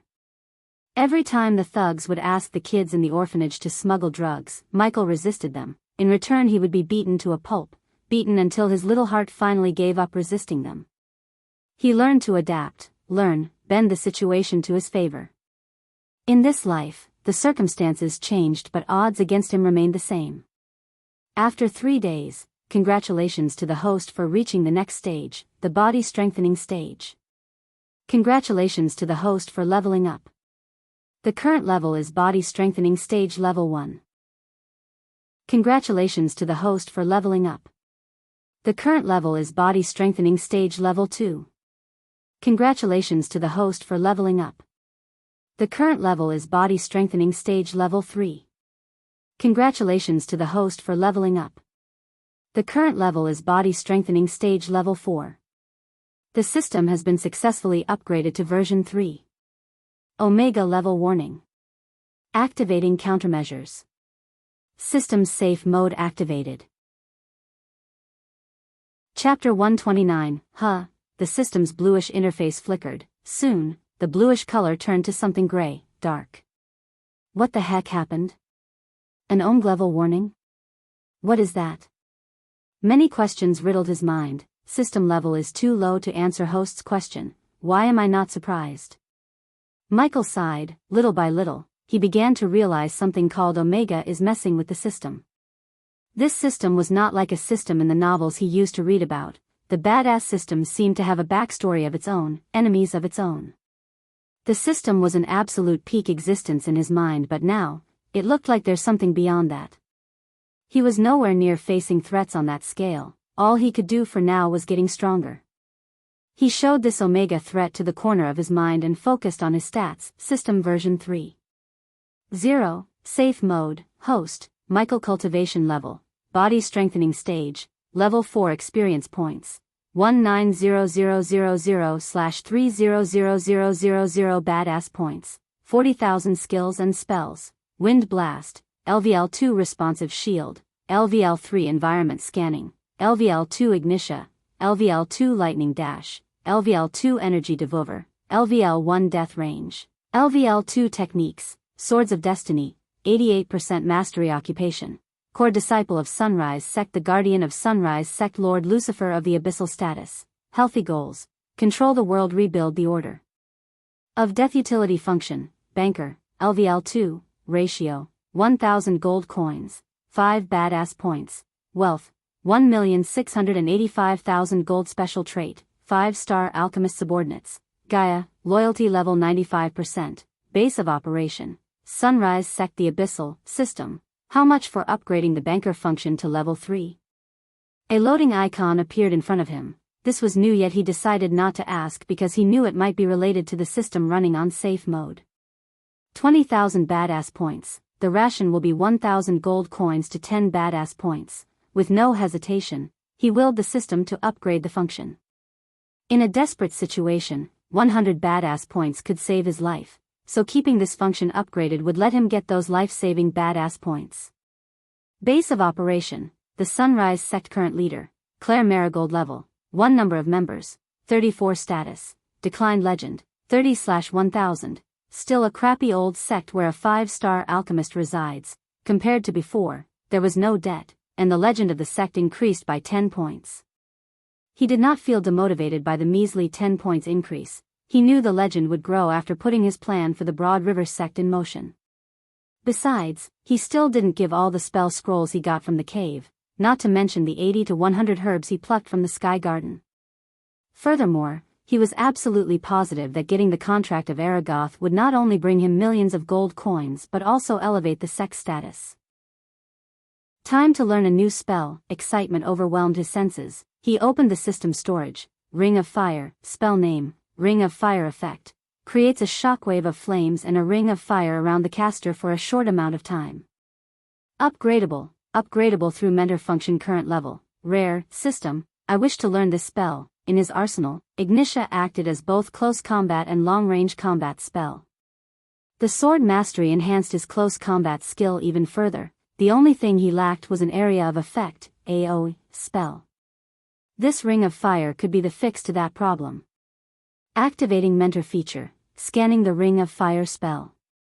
System found improvements to the spell. Does the host wish to improve the spell? Yes, he said without hiding the excitement in his heart. 1,000 badass points required to improve the spell. Oh, I thought you were going to do this for free. Sarcasm overflowed in his tone. Take it. He experienced the familiar acute pain in his brain. When he opened his eyes, his vision was blocked by a crimson-red warning. Maximum recommended spell number reached. The system advised host to stop learning any more spells before reaching the next stage in cultivation. Exceeding the maximum spell number would result in nausea, headache, muscle pain, memory loss, etc. Geez, fuck, I was kinda hoping to learn all these rare spells to become super op. The warning really frustrated him. He gritted his teeth and swallowed the frustration. He could not fight the system. The rational thing to do was upgrade the existing spells before learning more, despite his desire to learn new spells. The Ring of Fire mastery was at the level of 50%. If he wanted to reach 100%, he had to practice the spell and use this spell more often. Alright, I can live with the spells I already have. Hey, suddenly Michael remembered something. System, where are my rewards for upgrading you? Oh, come on, why should I upgrade your ass if you won't give me some sort of rewards? Host will get rewards after the system terminates the safe mode, and when would that be? The silence made him even more frustrated thinking about the 30,000 badass points he spent on upgrading this jerk of a system. Finally, with a long sigh, he closed the system, letting his eyes bathe in the daylight. Sister Elia. That damn lizard tore my clothes. Hoo, I'm gonna tear you apart. Sister Elia, calm down, it's just a baby. Outside of his room, he heard the yellings. What now? He sighed and made his way towards the door. He opened the door to see the baby dragon in Cindy's hands while Gaia was waving a thin needle-like stick at the baby dragon. However, all of them paused seeing him walk out of his room. Brother Ghost. Hoo. Cindy almost threw her hands up, dropping the baby dragon in her hands when she saw him. The baby dragon wagged its tail like a puppy, reached out its claws to shower him with kisses.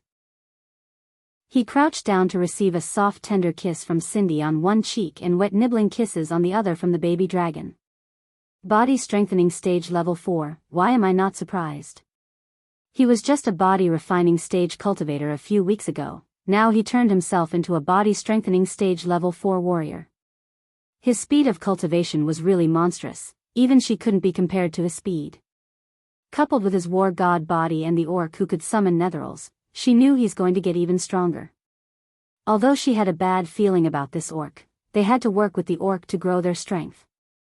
The church and the guardians were still searching for Jane's killer. She knew that Selena would soon come looking for Ghost in blind anger. To face a threat like the church or the guardians, they needed servants like this orc. Cindy, when did you reach the foundation stage? Michael pecked her on the cheek, ruffling her carefully combed hair. Sister Elia is teaching me to cultivate, really? Actually, he was surprised to see the selfish snake care about Cindy. Hoo, I missed you too, baby dragon. The baby dragon was relentlessly kissing all over his face, trying its absolute best to get his attention. Cindy, where's your mother? He carried the little girl in his hand while the baby dragon sat on top of his shoulder. Seeing its human has returned, the baby dragon felt safe. Looking at Gaia, it stuck its tongue out giving her a "yeah I did tear your clothes" look. Don't be too cocky, lizard, I can still squeeze you to death. The hostility he saw the first time in their eyes now became less. At least they didn't kill each other, he thought. Mother and little brother is still at River Town, I will meet them there. And Elia, she was lazily laying on the sofa. What? She asked. I have a gift for you. Her face slightly brightened as she stood straight on the sofa. Michael retrieved the femur he got from the skeleton, instantly making everyone in the room feel the pressure. Whoa. Gaia was overwhelmed by the arch-energy radiation coming from the bone. She walked towards him with a slightly opened mouth. This is...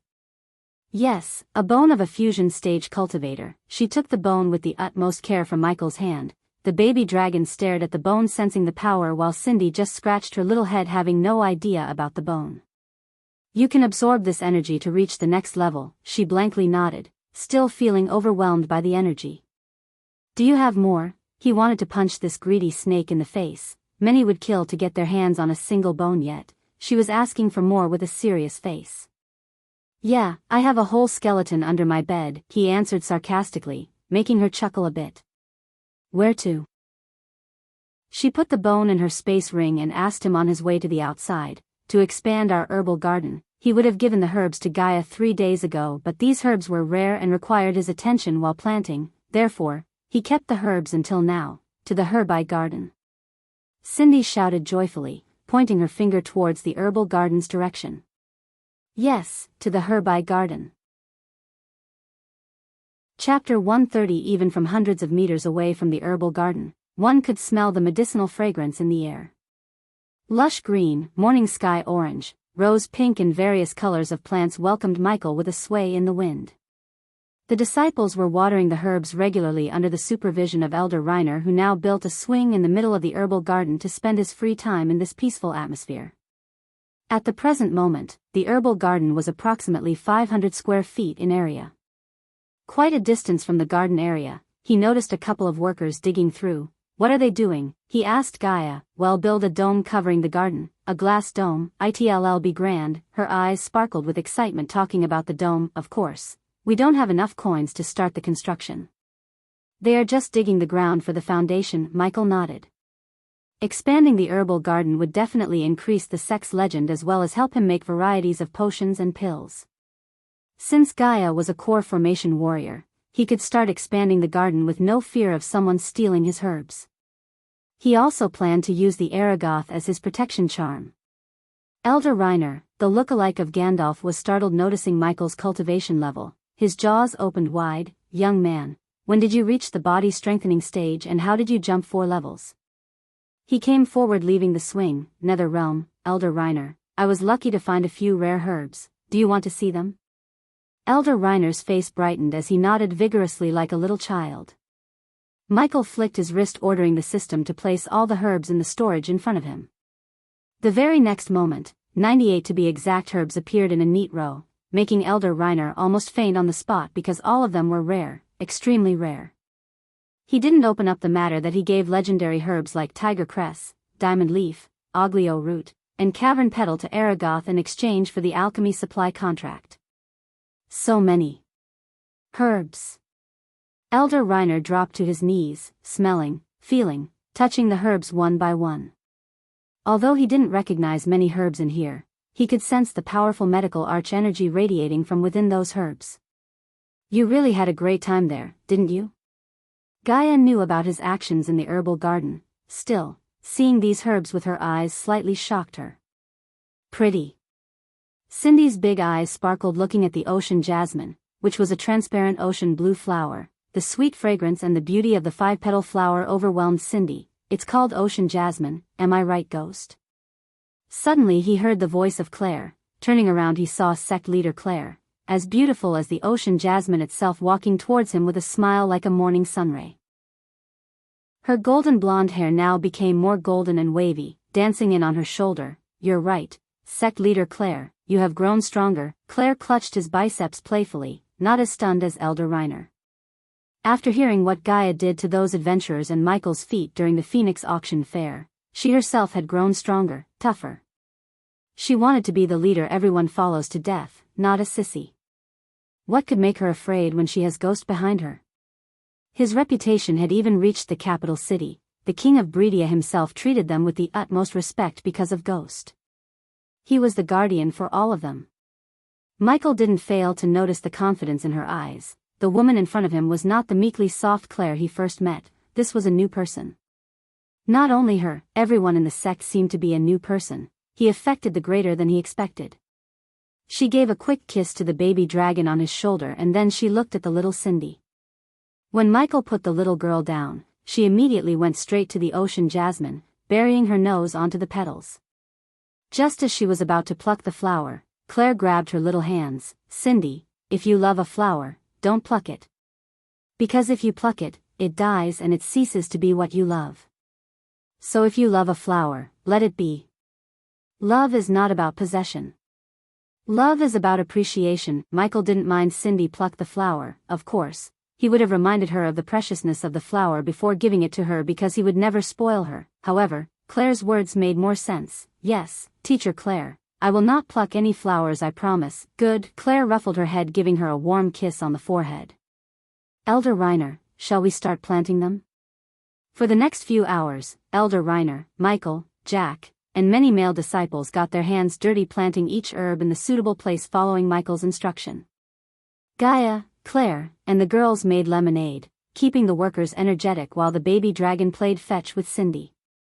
The scene resembled the scenes of a happy feel-good movie. Michael mixed the netheril ash with the soil in the right ratio to make the herbs grow faster and healthier. The previously 500 square feet garden now became almost triple the size, as many of the herbs Michael brought would take a lot of ground to grow. After finishing planting them, he plucked enough leaves, roots, flowers, and parts of the herbs to make new pills and potions. "What are we gonna make?" Gaia came after they had done all the dirty work, though she was with Claire who made lemonades for them. The snake was only there to drink them, not to work, not to help. Wisdom potion, mind control pills, love potion, elemental resistance potion, perception pills, hallucination potion, camouflage potion, enhanced healing potion, and the one we talked about, the latter was the pill to counteract the lie detecting potion. There was a chance of Selena bring this potion to test him to see if he had anything to do with Jane's death. This recipe to neutralize the effects of the lie-detecting potion could only be concocted by him because he bought the recipe from the system. There were two ways to see someone whether lying or not, that potion and the lie detector array. The latter was better than the potion. It could even detect a half-immortal's lies, but it had downsides. It cannot be transported, and extremely expensive to create one in the first place. According to Gaia, Nagaland has one and the church in Kingdom Zainad. Even an immortal couldn't relocate or transport the array, let alone a puny body-strengthening warrior like Selena. Sect leader Claire, we need to discuss something. Call all the elders. He was calm, collected, and radiated confidence in his eyes. Seeing his demeanor, Claire didn't worry much but nodded. The matter about the Broad River sect, right? Michael nodded at Gaia. He wanted to take a bath before attending the meeting with Claire and the elders because he was reeking blood, sweat, and netheril. He then sent Cindy to help the elders any way she can. After the little girl's figure disappeared from their sight, Gaia spoke. I asked around about the Broad River sect. They are relatively a small sect that has a total of 152 disciples, 10 teachers, 4 elders, and 1 sect leader who is the strongest, core formation level 5. Gaia served him with the information she collected about the sect. They mainly focus on runes, but those jokers only have 1 3-star rune master and a couple of 2 stars teaching runes. What about the sect's location? Asked Michael. Near a broad river in Sarton, hence their name. They don't have huge lands such as us though. They'll be our first branch. Michael and Gaia grinned devilishly, sharing the same thought. Also Gaia, I want you to teach cultivation to Cindy's friends. We should nurture them from little to make them loyal to us. That way, they'll make a great loyal army in the future. He turned into an assassin because those drug dealers abused him and the kids in the orphanage to smuggle drugs. It was the starting point of his path to becoming an assassin. Although he would never abuse those little kids, he did decide to use them. His path to rule this world shadowed his moral codes. To become a ruler of this world, he had to sacrifice a part of his soul. The seed of the Dark Lord inside him had already started to sprout, more than he wanted to. I like the way you think, human, she returned, a devilish grin of her own. At the present moment, he did not know what he was slowly becoming. He was thinking that everything's under control, except the universe. The higher power has a different plan. However, does everything in this world is black and white? What makes Michael the bad guy and what makes Noah the good guy? Is Michael really the bad guy for planning to use those innocent kids? There's something you should know about the Broad River sect, human. Chapter 131. Matthias Mills was sitting in his carriage with his hand bracing his head. A flash of anger could be seen on his tanned face. His sharp gaze stared at the lines of the tree they were passing by. In front of him, a middle-aged woman was pouring him tea. Despite the black cloak covering her face, her movements weren't interrupted by the cloak at all. Drink this tea, sect leader. It'll soothe your anger, the woman said. If one was to look closely, they could see the burn mark within those shadows of the cloak. Nothing can soothe my anger, Ella, gritting his teeth, Matthias answered. Well, something should, before we make it to the Sunrise sect, sect leader. Without letting the tea go to waste, Ella took a sip instead of giving him. Matthias' gaze turned from the scenery outside to Ella, who was now leisurely enjoying the tea. I'm saying this for your own good, sect leader, don't underestimate that ghost. Nowadays these young freaks disobey the laws of nature like eating breakfast, meaning? Matthias' tone was filled with rage. She knew he is boiling in anger, yet she continued with paying no mind to his mood, meaning, you can't weigh him by just looking at his cultivation level. I heard he killed a body-strengthening stage cultivator when he was at a foundation stage. Funny thing is, he was also a sect leader. Are you implying I'm implying nothing. I just want you to be calm when we talk to him. Don't be rash, Ella interrupted Matthias, advising him not to be rash except she wanted him to be. If you don't mind, sect leader, let me do the talking. A flash of anger ran through his face. He reached out. Then he grabbed Ella by her neck as he said, I do mind because I'm the sect leader, not you. He was squeezing the life out of Ella. She was helpless. Only after a few moments of torturing her, he let go of her neck. Don't think I don't know you, eyeing the sect leader's seat for yourself, but you can't be the face of the sect with a face like that. A murderous glare could be seen in her eyes, but the only thing she could do is swallow her anger and wait for the right time to strike him down. Just wait until I reach the core formation stage. It'll rip you to pieces, thought Ella. The rest of the journey was filled with silence in the carriage until they saw lines of carriages and crowds of people. Ella recognized most of the carriages belonged to the noble houses of Sarton. Her disciples told her about the majestic and its business, yet seeing with her own eyes surprised her nonetheless. The crowd was queuing from the foothills to the majestic, which was located atop the mountain in front of them. They had to reach the mountaintop to reach their meeting spot, but their path was blocked by these carriages and crowds. Stop. Just as they were about to stop behind the last carriage in the queue to the top, they heard the voice of a teenager. Ella looked outside through the window to see a blonde-haired youngster waiting for them in front of the carriage. Sect leader Matthias, Elder Ella, welcome to Sunrise Sect. Follow me, Sect leader Claire is waiting for you. Seeing there's no way for them to reach the top in the carriage, Ella and Matthias stepped out of the carriage to follow this youngster. Why didn't Claire come to receive me? The moment Matthias stepped out, he scowled at the youngster while Ella just stood back waiting for the events to unfold. Sect leader Claire, the young man emphasized the word sect leader and continued, is handling something very important, so she sent me to personally receive you and lead you to her. If you please, follow me. The way the youngster answered sparked the fuel of anger inside Matthias. The youngster was just a body refining stage cultivator, level 1 at that, yet he showed no fear seeing a core formation cultivator like Matthias. Lead the way, kid. Ella was bouncing in joy. The more anger Matthias gets, the better the chance for him to start a battle with Ghost. With a nod towards Ella, he turned around and walked towards the top of the mountain. While they were following the young man, Ella saw a group of girls in revealing dresses, Silvermoon girls. Ella recognized the young man, immediately waved his hands at them, almost like he was instructed to. Hey, Brother Ghost said he has new pills and potions that would help your senior sister Kaplan. Remind her to visit him. Will do, Jack. The girls gave a flying kiss to the young man, making all the youngsters in the crowd look at him with envy. So Jack, are they friends, Ghost, and Sadie, the core disciple of Silvermoon? Ella pondered. Of course, Elder Ella. Jack was leading them through the long route so they could notice the renovation sites. Although Matthias paid little interest in the renovation works due to his anger, what he saw was bewildered him. This was not the desolate place he saw a couple of years ago. Everything now seemed improved. Those once cobwebbed, worn-out buildings were being built and renovated.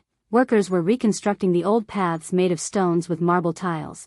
Another group was trimming the overgrown shrubs and bushes which previously made the area look untended.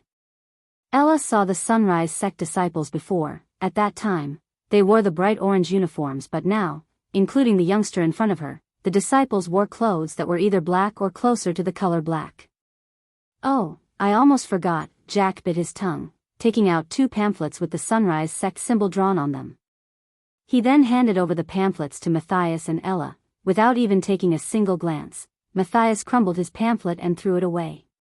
Ella, on the other hand, took a closer look. I'd love to take a tour around your sect, Jack. Matthias threw a cold glance at her as she shrugged. What? Since you don't want me do the talking, let me at least do this. Matthias saw no trouble in letting her take a stroll around this place. It was not like she could do anything by taking a tour. Wonderful, Elder Ella. Well, begin our tour. After leaving sect leader Matthias at sect leader Claire's residence, Jack clapped his hands, almost sighing inside. After taking another 100 or so steps through the construction site, they reached lines of individual houses which looked majestic, grand even.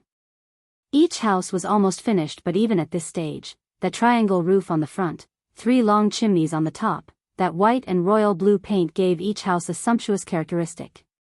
This time, Matthias' eyes widened in surprise as he followed the youngster to the house which was just a couple of weeks from getting finished. Take a break, people, Jack shouted at the people who were placing windows, sandpapering the walls to start the painting works, as well as cultivating the ground in front of the house to ornamenting the house with plants and such.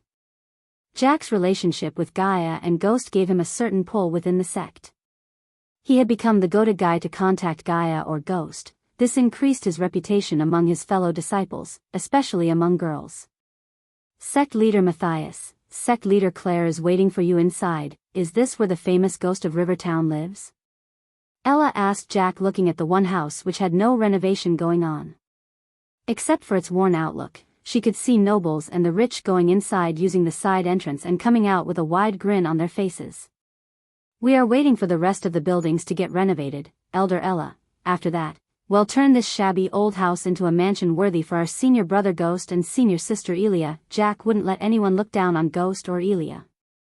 Go through the front entrance, Elder Ella. Brother Ghost is waiting for you. Ella wasn't surprised to hear Jack because, on the pamphlet he gave her before, there were 3 golden words flickered: Meet me, Ghost. Those words were enchanted to let only the holder, Ella, see the words, not Matthias. She nodded before taking slow steps towards the door. Even with a body-strengthening level 9 cultivation, she couldn't help but feel the seed of fear growing inside her regardless of Ghost's cultivation level. Creak. With a long sigh of a mix of fear and excitement for this meeting, she opened the door to be stunned by things in front of her. From the outside, the house looked nothing but shabby, old and worn out, yet on the inside, there were fancy cushions, sofas, tables, and many other things that could only be seen in a place like King's Palace. Welcome, Elder Ella. Her gaze moved from the fancy sofas to the direction of the voice. She saw a youngster in a black long-sleeved tunic and trousers. His raven black hair danced around his broad shoulder, a warm smile could be seen on his perfectly structured face. Through the transparent black long sleeves he wore, she could see the lines of the six-pack abs and big biceps. Her eyes were momentarily glued to this handsome man she had ever met. How long are you planning to stand there, Elder Ella? Chapter 132. Ella sat on the comfiest sofa she had ever rested her, but yet she couldn't enjoy its comfort to the fullest under his gaze. Her heartbeat slightly increased, not only because of the attraction towards the opposite gender but also because of his cultivation level, body strengthening stage, level 4. Cultivation speed like this was monstrous, heaven-defying, and godly. Despite the large crowds outside, the room was silent. Soon after, a woman in her early 30s came through the door behind him carrying a tray with 2 cups on it. The sweet fragrance coming from those cups made Ella's voice salivate to the point that she wanted to jump and gulp whatever inside the cups. Ghost grabbed the cup with a smile and then, the woman placed the tray before Ella. Please take it, Elder Ella. Regardless of her covered face, the woman gave her a wide grin, not a fake one but a genuine grin. Ella was surprised by the hospitality. Thank you. She couldn't wait any longer. She brought the cup near to her nose, getting overwhelmed by the fragrance. Soon, she took a short sip, just only to feel a burst of electricity run through her body. Her black hood covered the sight of her eyes widened. This was nothing like she had tasted before, like nothing. All of her taste buds and the tongue felt alive, delighted, and overwhelmed. Delicious, isn't it? After Michael upgraded the system to version 3, he was able to quickly imbue the secret element into the ingredients Raylene brought from Breedia. Although the system said the secret element was pure arch energy, he somewhat had a hard time believing it. Anyhow, the system made changes to the ingredients in the microparticle level, and coupled with Raylene's 5-star chef trait, anything made out of these ingredients became extremely delicious. This is drugs. No, it's better than drugs, thought Ella, quickly finishing the tea in no time. Yes, it is delicious. After a few moments, Ella asked, well, Elder Ella, meet the only 5-star in the entire kingdom of Breedia. Ella's mouth opened further, staring at the woman obediently standing behind Michael. Do you know what is the most powerful profession, Elder Ella? Michael asked after placing the cup on the table in front of him. Ella blankly shook her head. She was still overwhelmed by the fact the woman in front of her is a 5-star chef. She didn't doubt this fact because no one else could have made a simple tea this delicious. Alchemy. There are potions and pills for nearly everything, including for those burn wounds. Michael pointed at Ella's half-burned face. Her heart skipped a beat, mouth became dry as she mumbled, how dash, baby dragon. Ella heard a squawking sound. Her mind was blank due to overwhelming surprises and shock she has been receiving ever since she stepped into his home. Soon, Raylene took the cups and left the room, leaving them to their meeting. Wow, she jumped back on her couch. It was a little dragon, a baby dragon. She had never seen a baby dragon before, or a real dragon for that matter, but she had seen paintings of dragons and the creature in front of her resembled the paintings. She felt the noble aura the creature was radiating. Each of its movements was majestic, dignified. It climbed on his shoulder with ease and dropped the thumb-sized cup it was carrying in its mouth. Michael sent the thumb-sized ceramic cup floating towards Ella. Apply this cream on the wound in your wrist. Michael had seen those wounds on her forearm despite her full sleeves. This will go a lot smoother if you trust me, Elder Ella. Besides, you have nothing to lose by applying that cream, Hu. The baby dragon knew he gave her an order, and it kept staring at her until she slowly took a small amount of this bluish cream and applied it to her wound. The cream touched her skin. Her burned skin had long ago lost the sense of touch. Even she wouldn't look at her face or her naked body without feeling nauseated. Half of her body had ugly burn wounds that made her cry her eyes out every single day. Until 13 years ago, she was a pretty girl. Even though she was not an angelic beauty who would instantly make men fall in love with them, she had a few followers. She was the one who was meant to be the next sect leader of the Broad River sect, but this fact changed when she met with an accident she would never forget until she dies. That day, she was caught inside a burning room. Until to this day, she had no idea how the fire started. The fire engulfed her home and all of her servants. Fortunately, her parents weren't at home that cursed day. Because of her wounds, the elders and the sect leader chose the next in line as the new sect leader, Matthias, stating that with those wounds, she can't be the one who leads the sect. They were right, those wounds changed her from within. She was never the same person after that night. Men who courted her wouldn't even take a glance at her. Those who had no heart would make fun of her. Her friends left her because they couldn't be seen with an ugly freak like her. Slowly she started to wash away her feelings and griefs in booze, drugs, and anything that could numb her brain. This addiction of hers chased away her parents, leaving her alone. Only after a few years, she slowly began to realize what happened that night was not an accident but a planned event. The booze numbed her brain and kept her from realizing this sooner. When she started to investigate through any means necessary, she had found that it was Matthias who planned this. However, her realization came too late, as he had already reached the core formation while she was struggling at the body refining stage. The vengeance made her quit drinking and focusing solely on her cultivation. For the past 10 years, she was controlling the urge to kill him and waiting for the right moment to strike. Matthias did not know her true intentions. As far as he was concerned, she was plotting to steal the leader position from him. What dash, she gasped the very next moment she applied the cream.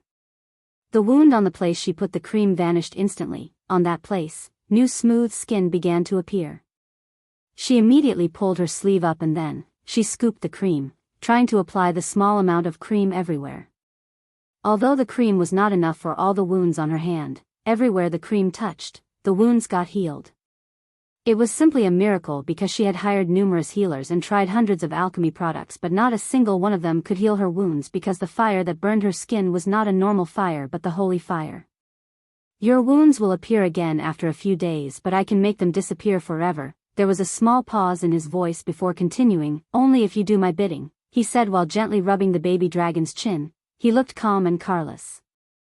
Anything, she saw those ugly wounds disappear. She felt the cold breeze brushing through her smooth skin again. She wanted this cream, she wanted it desperately. As we speak, sect leader Claire is making an offer to merge your sect with mine under the leadership of sect leader Claire. But you know the outcome of this, right? She nodded, knowing very well that Matthias won't even consider this, not even in a million years. I can simply kill him and subdue your sect within a day, but if I did that, your people will sooner or later revolt, hinder the growth of my sect. She knew he was right. Matthias may be an evil son of a bitch to her, but everyone in the sect would definitely leave or revolt if Ghost forces them to join his sect. That's where you come in, Elder Ella. I know you were the next in line after your previous sect leader, and I also know Matthias is the one who did this to you.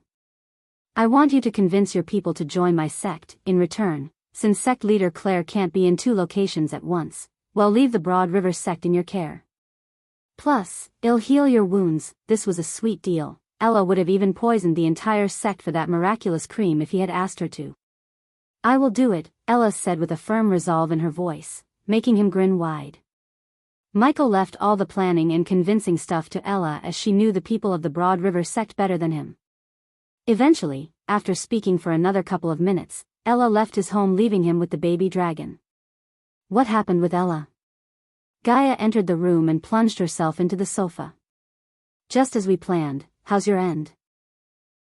He wants you to come to his sect, apologize in front of everyone, take 100 whips from each person's family you've killed. How predictable, he sneered. He gave you a week of time. If you don't go there by the end of this time, he said that he will come here personally to drag you there, then Ella has a week of time to convince them.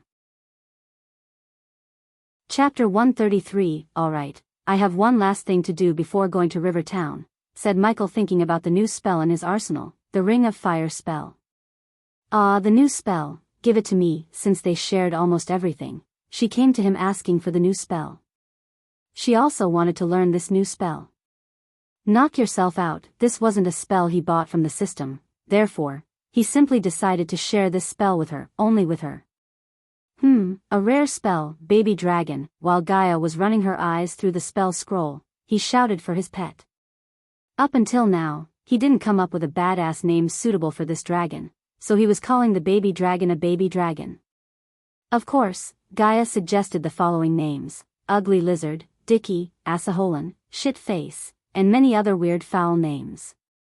The baby dragon had taken note in its little heart, plotting its revenge against her in the dark.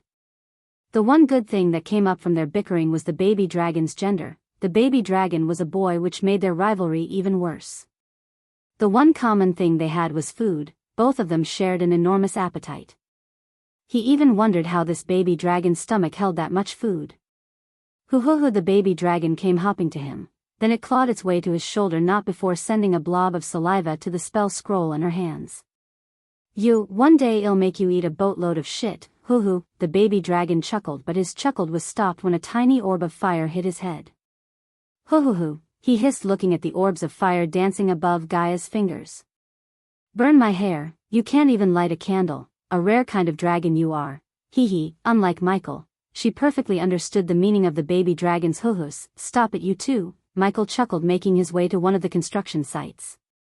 Where Michael was going to is the construction site of the office building Gaia was planning to build in the near future.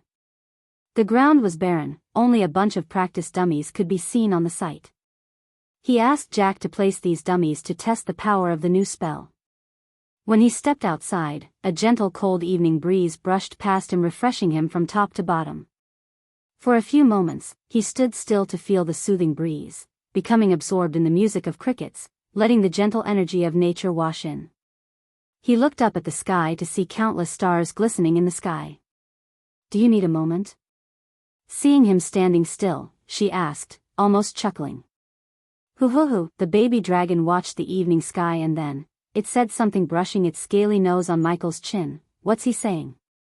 That lizard is saying that looking at this sky makes him hungry. Hoo-hoo, the baby dragon nodded, making puppy eyes. You just ate. No meat for your little scaly butt. Michael flicked the baby dragon on its forehead, making Gaia grin in joy. Hoo-hoo. The baby dragon protested by head-butting him as he went to the ground. Considering the sun has long disappeared into the horizon, most of the workers went to their tents while some went into the first to hunt for fresh meat. After reaching the construction site, Michael stood in the middle staring at all the dummies around him. Gaia kept her distance to protect her clothes from getting burned. Ring of Fire, he mumbled these words under his breath, controlling the arch energy in his body. The next moment, a golden circle with many inscriptions appeared in the form of a holograph on the ground around Michael. Soon, the golden circle disappeared as waves of blazing fire swept the 5m radius area. Unlike the spells he bought from the system, he had a hard time controlling the flame blaze's direction and power. Those blazes didn't sweep across the area around him in a perfect circle, but swept across chaotically. While he was trying to exact control over the blazes, from the ground appeared a circle of fire, turning everything into ashes within the circle except him. The blazes had already charcoaled the dummies, but the circle of fire was hot, too hot to the point that it turned even the mud and dirt into ash. From afar, drops of sweat could be seen on Gaia's face.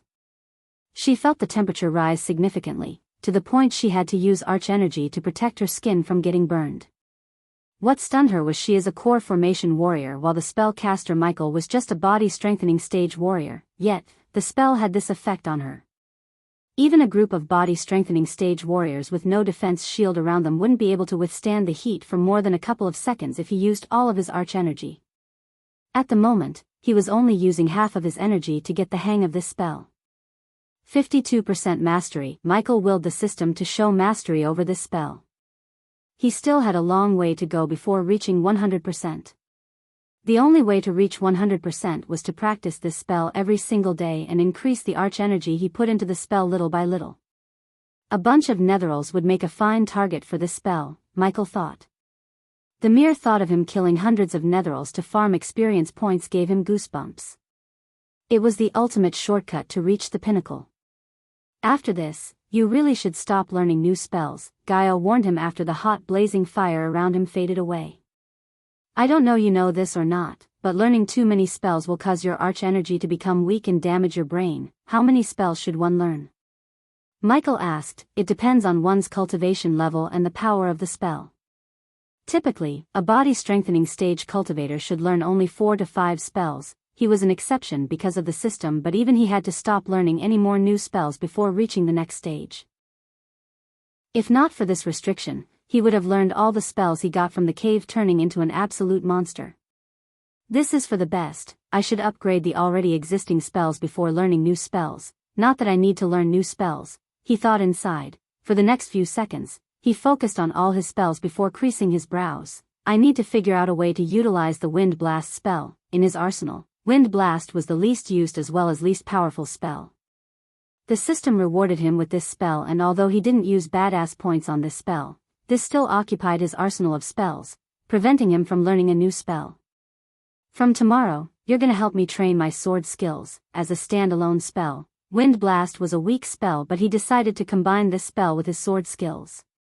Using one hand to swing the sword and the other to cast the Wind Blast might be the best way to utilize the full potential of the spell.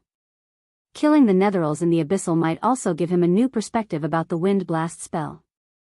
Get ready to get your ass kicked, Ghost. When he uttered his name, she grinned devilishly, almost certain she was going to beat the heck out of him tomorrow. Oh, Michael smiled inside and stepped closer to her. Wind Blast, ah. The sudden blast of wind almost lifted her skirt up. She was caught off guard. Lightning dash, stop you bastard, she screamed, chasing him behind to make him pay for what he just did. The halo of the horizon arrived with golden grace. On the large luxurious bed of Michael, he was sleeping with the baby dragon curled up on his chest. Last night was a great exercise making Gaia chase him around the sect. Even without a spell like lightning dash, the snake was damn fast. After they got tired, they laid on the green grassland staring at the night sky before they came to their home, searching for the comfort of the bed. While he was rolling on his bed, he heard knocks on his door. Brother Ghost, Sister Elia, wake up. Michael opened his eyes. He knew it was Jack outside the door. His voice contained a hint of panic. What all little shit? Gaia yawned, slowly opening her eyes. Sister Elia, wake up. The Baron and his men are on their way here. Soon, the sleepiness in their eyes disappeared. Instead, an amused expression flashed across their faces. So they finally decided to show up, huh? Michael put on his black transparent full-sleeve shirt. Whoo! The baby dragon also yawned, blinking his eyes. He woke up. Come on, baby dragon, we have a bitch to deal with. As these words escaped his mouth, he flicked his wrist as 2 green pills appeared in his hand. The 2 pills were the size of a baby's fist. They radiated a smell of rusted iron. The baby dragon twitched its mouth when he took a whiff. Michael tossed the pill into his mouth. Swallowing the pill, he made his way to receive the Baron and his men. Chapter 134. With the baby dragon on his shoulder and Gaia behind him, he opened the door to see the panic-stricken Jack. A couple of drops of sweat could be seen on his face. What are you afraid of? It's just Baron and his men, Michael said, stepping out of his home. He looked at the rising sun on the horizon. Today sell the usual stuff. They'll make the new pills and potions later, but Brother Dash, don't worry about the Baron. They'll deal with them. Get the fuck out of here. Gaia's tone gave Jack no space to continue. He could only run away from her before she the crap out of him. Do you sense them? His calm face turned cold after Jack left. Gaia nodded. The baby dragon's round pupils became vertical slits, sensing the powerful presence around them. Yes, we are surrounded, but I don't know how many. 56 powerful figures. Might be more than that. His environmental scanning was just at level 2, therefore, it could only sense a limited number of powerful hostiles around him. If they were at the core formation stage, he would have detected their cultivation level, but he was unable to sense their cultivation level, which meant they were stronger than the core formation stage. Among the 56 he could sense, some of them were concealing themselves and floating directly above them in the sky, some were hiding in the ocean of trees around them. Humph, do they think it's easy to catch me? Michael snickered inside his mind. Can you sense their cultivation level? Gaia asked. She didn't show it on her face that they noticed the presence. All of them are above the core formation stage. He had already paid the system to prevent anyone from eavesdropping on their conversation in case these unknown figures were doing just that. If they were eavesdropping, they would hear nothing but some random conversation about life and the sect. Michael walked to the side, to a place where the customers could clearly see the events unfold so he could earn badass points utilizing this situation. Eventually, after waiting for the Baron and his men, Michael saw a large crowd of soldiers adorning full metal armor marching up the steps, to meet him. At the same time, he looked up to see an object soaring through the sky. There she is, Michael snickered, recognizing the person atop the flying sword, Selena. The Baron and his men locked their eyes with him. They kept marching towards him until Selena landed in front of them with a loud thud. Even from a distance, he could see those bloodshot eyes, veins protruding on her face. Her neatly combed hair was disheveled. Behind Selena, an emaciated man walking with the men, Michael almost failed to recognize this man, Baron Totonk. He was walking like a zombie, there was no life in those swollen eyes of his. His previously sturdy body now became the body of a starved man. Killing Jane really did a number on him, Michael thought. Waiting for them, he stood there, his hair fluttering back in the wind, accompanied by Gaia and the baby dragon on his shoulder. The men halted their steps, keeping a 10-meter distance from Michael and Gaia. There were a few gasps and murmurs when they saw the majestic creature sitting on his shoulder. However, Selena's eyes didn't look like anything or anyone but Ghost. She locked her eyes with him. Within those bloodshot eyes, a flash of shock emerged and disappeared. Not impressed, Michael thought she would have reached at least the core formation stage, but seeing her body strengthening stage level 9 cultivation level, he was disappointed. "Young miss, let me talk," a wrinkly old man with a slightly hunched back pressed Selena's hand and said. The old man then turned his gaze at Michael. "Young Master Ghost, Baston, a servant of the Baron, did dash. I heard about what happened, Baston. It's terrible," Michael calmly said. Looking at his nonchalant face, Selena shivered in rage. However, her mind refused to attack him, just like she did when dealing with those who had grudges with Jane. She attacked first and asked questions later. The first time they met, he was just a foundation stage cultivator while she was a body strengthening stage warrior. At that time, she could have easily killed him, but now, the tables have turned. "Words cannot make any of you feel better. Is there something I can do to help you, Baston?" Since Baron Totonk seemed lifeless, Michael decided to talk with this old man instead of the Baron himself. "Grandpa Baston, let me deal with this BAS-. I assume you're not here to fight me, Selena," Michael interjected before she could finish her sentence. "Young miss, please." The old man quickly pressed Selena's fist tightly and gave Michael an apologetic look. "Young master, we are here to..." The old man's voice trailed away. "You're here to interrogate me, right?" Michael finished the old man's thought. The old man sighed, slowly nodding. "Young Master Ghost, I hope you understand the situation. We only want to find the person responsible for..." Again, the old man didn't finish his sentence, looking at the Baron beside him. The Baron had lost all of his energy and will to live after seeing his beloved daughter hanging in front of his manor, brutally killed. No matter how strong he was, at the end of the day, he was a loving father. Jane's death broke him from within. The old man knew the Baron had died that day and the man with them is just a vessel. "You're wasting your time, Baston. You very well know that I was in the Nether Realm at that time," said Michael. "What's happening? Why is the Baron here? Whoa, what's up with the platoon of men? Hey, I think they are suspecting Brother Ghost with the murder of Jane." "Bullshit. Everyone knows it was the devil of Breedia, Lucifer, who killed her. Brother Ghost beat the shit out of her personal guards, so it's natural for them to investigate him, except Brother Ghost was in the Nether Realm when Lucifer killed her. Unless Brother Ghost know a way to be in two different realms at the same time." Seeing the commotion, the disciples gathered around them. The old man and the Baron's men heard the chattering and couldn't help but agree with the disciples. The men knew Selena is wasting time with Ghost when she could focus the investigation on someone else. Jane's 2 uncles and 3 brothers were unable to come to her funeral as they were leading the army of Breedia against the war with Kingdom Lavia. Even if they wanted to come, the king wouldn't permit them unless they are fine with getting their heads cut for abandoning their king during the war. Only Selina and her family were there to console the Baron as well as seek justice personally for Jane. "You're a freak." Selina lost her patience. She shouted in anger, "You could have found a way to kill her." "This is not the time," Michael simply waved his hand, ignoring her. "Since you're here even though you know I was in the Nether Realm, I assume you have a reason to be here." Many men behind Baron were surprised to see the way he was handling Selina and the situation. He was not like the other prodigies or the genius youths they had encountered before. If someone else was in his shoes, they would have lost their calm because it was obvious that he didn't kill her. "Young miss," the old man glared at Selina. This time there was anger in his eyes. Selina swallowed her rage, giving the chance for Grandpa Baston to handle the situation. The old man flicked his situation, taking out a greenish glistening pill. As an alchemist, he instantly recognized the pill and its purity level, 85% pure pill, which meant it was concocted by the Pill King Gabriel himself.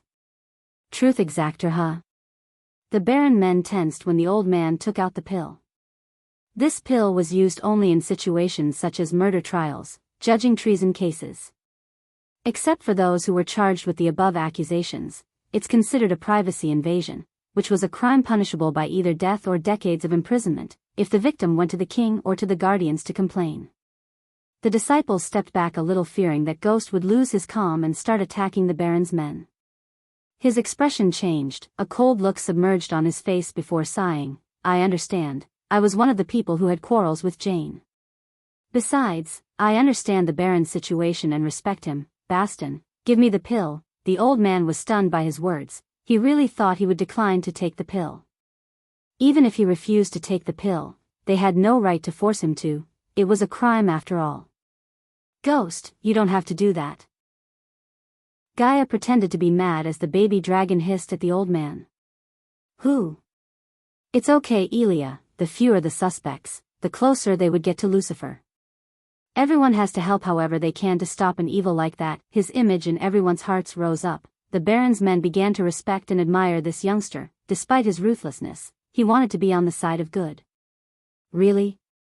Even the system couldn't stay silent hearing him speak like an innocent, upright person. Chapter 135, Ding. Congratulations to the host for successfully being a badass. The reward is 500 badass points, ding. Congratulations to the host for successfully being a badass. The reward is 600 badass points, ding. Congratulations to the host for successfully being a badass. The reward is 300 badass points, ding. Congratulations to the host for successfully being a badass. The reward is 200 badass points, ding. Congratulations to the host for successfully being a badass. The reward is 700 badass points. He was surprised by numerous ding sounds in his mind. Was that badass? He questioned himself. Baston handed over the pill and a transparent stone to Michael with a thankful smile on his face. This stone was connected to the pill through arch-energy. The one who took the pill had to keep the stone in her hand. Each lie that comes out of their mouth would make the stone glow red and greed for truth. Typically the pill's effect would last for 5 to 10 minutes. Considering this was an 85% pure pill, the effect would at least last for 7 minutes. While holding the stone, he felt a strange sensation in his brain, but soon, the sensation disappeared. Let's start with an obvious lie, shall we? Michael smiled. I'm a 5-legged scorpion with thousands of beauties in my harem. Some of the disciples and the soldiers chuckled. The stone soon let out a bright red color, indicates the obvious. For everyone witnessing the scene, they thought that the pill was working, but Michael was controlling the signals radiated from his brain, hence controlling the outcome. The pill he took before he met them gave him this ability. When the red light dimmed, he said, "Now the truth. I'm a 5-star alchemist who won Heaven's Gate competition." This time, the stone glowed in green. Baston, Selina, the pill is working. Now you can start asking the questions related to Jane. Hoo-hoo. Seeing the calm look on his face, the baby dragon's pupils returned to their usual circular shape. Michael nudged the baby dragon's chin. waiting for Baston to question him. "Where were you for the last couple of weeks?" Instead of Baston, the one who asked the question was Selina. In the nether realm, the stone shined in green. No one among the disciples looked surprised because they knew he was there. Where else could he have gotten a baby dragon? Selina frowned. "Did you wish to harm Jane in any way?" The old man and the Baron's men locked their eyes with the stone, waiting for his answer. "No, I did not. After Baron came to me and apologized for her actions, I dropped that matter." Again the stone shined in greed, somewhat calming the volcano of anger inside Selina but not completely. "Did you dash soon?" When the stone lost its color, she asked another question but only to get interjected by Michael. "Look, I didn't kill Jane and I don't know who did it. I had no fucking idea that she's going to get killed." "All of you are looking in the wrong place. Now I think this is enough proof for you." The stone kept emitting green light, making everyone around him sigh in relief. His face lost the smile. Instead, a cold look could be seen on his face. "Thank you for your understanding, young Master Ghost." Baston bowed, giving an apologetic smile. "Now if you'll excuse me, I have places to be." He threw the stone towards Baston. Gaia also took the same pill as Michael to neutralize the truth extractor in case Selina asked her to take the pill, but she didn't even look at Gaia. "Young miss, let's go," Baston said. As they were turning back to leave, Michael sensed the powerful entities around him who stayed hidden also disappearing from his environmental scanning one by one. "The Holy Guard," Michael mumbled. He already knew the church is investigating Jane's murder, hoping to find Lucifer. He had heard about these Holy Guards from Gaia, even she knew so little about them except the Holy Guards are the church's ultimate weapon. Apparently the church worships two gods, the sun god and the water god. He didn't care much about this religious institute until now as he tried to avoid mingling himself in the petty religious conflicts until he could get to a stage where they can't touch him. But this had changed now. He decided to get more information about this so-called church as well as the Holy Guards. After all, it was only a matter of time before Lucifer had to face this holy army.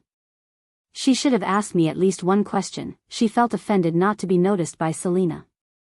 "What are you all looking at?" she shouted at the customers who were gawking at them instead of buying the pills and potions. They immediately turned their gazes away from her. They all knew her temperament and did not want to piss off this bad-mouthed girl. "Well, add new products tomorrow, so don't forget to bring your pay cubes." Instantly her words caused a commotion among the nobles and the rich. "Miss, what are the new pills and potions?" One of them from the crowd shouted excitedly. "There will be wisdom potions, mind control pills, elemental resistance potions, perception pills, hallucination potions, camouflage potions, enhanced healing potion, and the potion you all younglings are desperately waiting for." She paused for a moment, staring at those eyes filled with anticipation. "The love potions, why? Finally. Hooray." Half of the crowd immediately threw their hands up and cheered. Most of them were single guys, obviously. However, Michael noticed some old grandpas grinning devilishly, which was creepy. Michael and Gaia laughed inside seeing the expressions on their faces. Most of them were thinking love potions would make their crush love them. However, the love potions don't work like that. The love potions would only work on someone if he already has some feelings for the other. Using the love potions was fairly simple. One has to put a single drop of their blood and make their crush drink. After drinking, the love potion would intensify the feelings for the other if one has any. For an instance, Selina had no feelings whatsoever for Michael, so no matter how many love potions he makes her drink, she wouldn't fall in love with Michael. However, it was a different matter for Gaia. During the nights, she would debate with herself to find whether she holds any feelings for him or not. It had been almost half a year since she started to be with him. He first rescued her from her fellow Nagas, helped her stay hidden, fed her, and more than anything, by curing her crippled cultivation, he saved her life. She felt it's natural for her to develop feelings for him, but still, she wanted to make sure of it. Hence she secretly planned to use the love potion on herself. Of course, she still has not completed her plot as the potion required Ghost's blood. By asking him directly, she might get into trouble. After going home, spread the word. Finally, Gaia shouted before leaving for Rivertown with Michael. After the battle with the Netherals, the rumor had spread across the river town that this town is protected by Ghost, hence many people began to address Ghost as Ghost of Rivertown. Thanks to the rumors, more merchants and adventurers began to stop by River Town. Plus, the construction of the new fancy building at the place where Lucky Cat Tavern attracted travelers and such.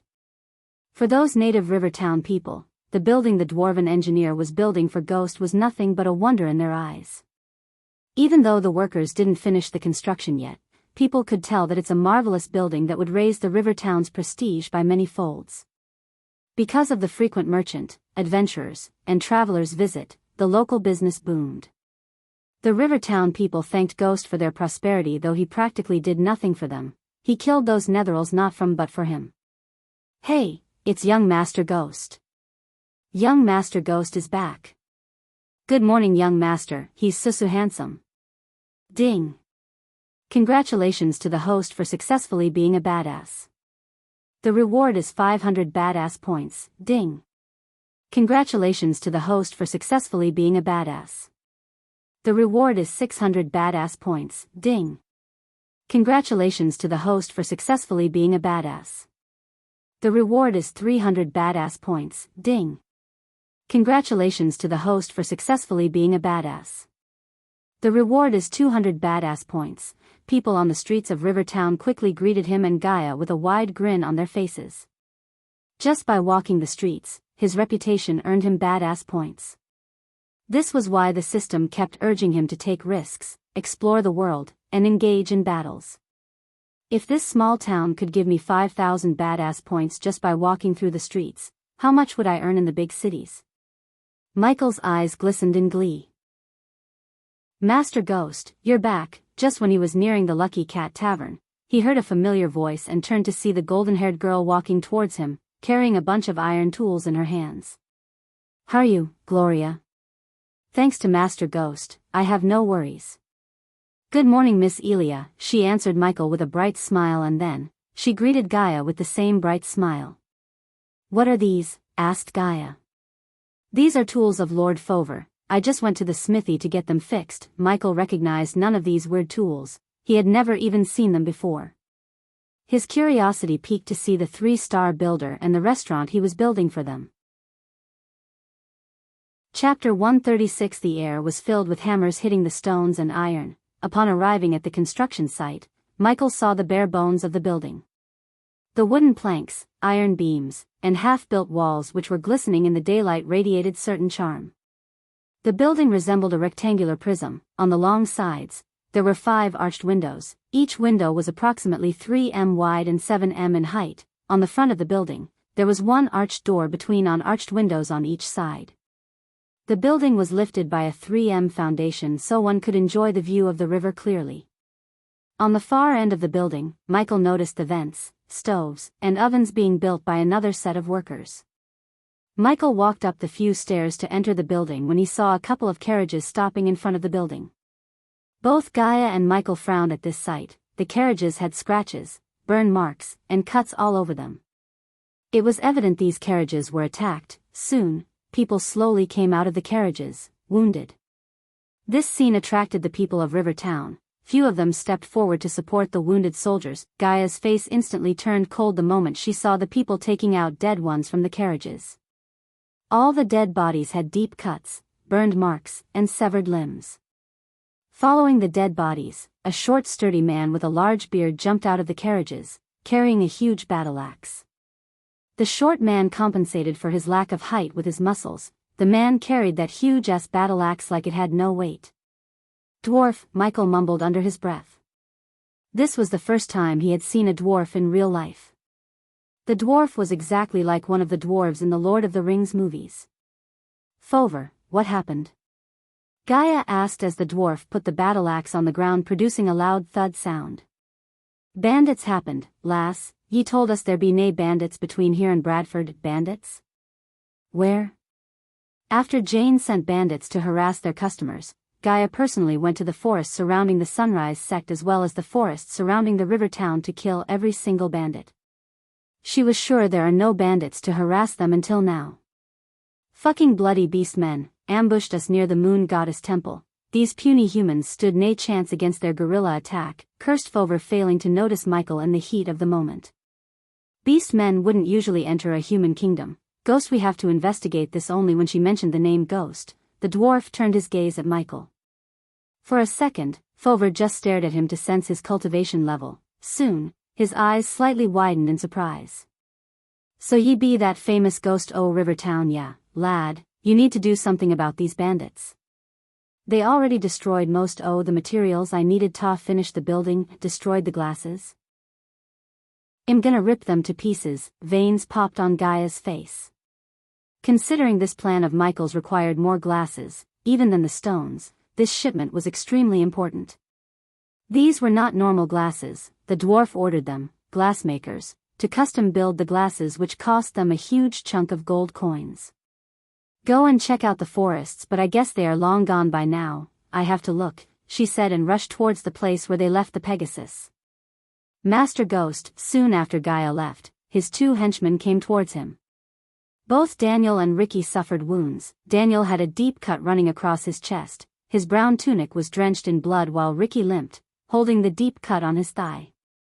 Michael quickly willed the system to give him the healing potion in the storage. In a flash, 2 vials of healing potion appeared in his hand. Here, take this. Both of them shuddered. The thought of a single vial of healing potions cost 9,000 gold coins prevented their hands from reaching out to take the healing potions. Drink it, it's an order. Thinking about those bandits who almost killed his 2 loyal men, Michael wanted to flay the bandits alive. He could simply buy materials, but loyal men like them were hard to find. Daniel opened up the vial, slowly pouring the potion into his mouth. Their wounds closed up at a swift pace. The dwarf was surprised he wasted 2 valuable potions on these 2 commoners. After their wounds healed up, Michael retrieved a couple of more healing potions, mixed them in the water and distributed the water to the wounded. For those who lost their lives, Daniel and Ricky saw a large pouch of coins appear in his hand. Give their families 2,000 gold coins. His words instantly caused the people to go crazy. There were gasps and muttering among the crowd. Even if they were alive, they wouldn't have earned 1,000 gold coins in their lifetime by working on the construction sites, not to mention 2,000 gold coins. He just changed their lives. With this amount, their families could live their entire lives without ever going to work. As far as he was concerned, if he didn't compensate them with a handsome amount, workers might avoid working for him in the future, as they might fear for their lives. But now, they would gladly give their life, thinking their families would get richer and live their life with no worries. Many wives would gladly take 2,000 gold coins instead of their drunk husbands, any time of the day.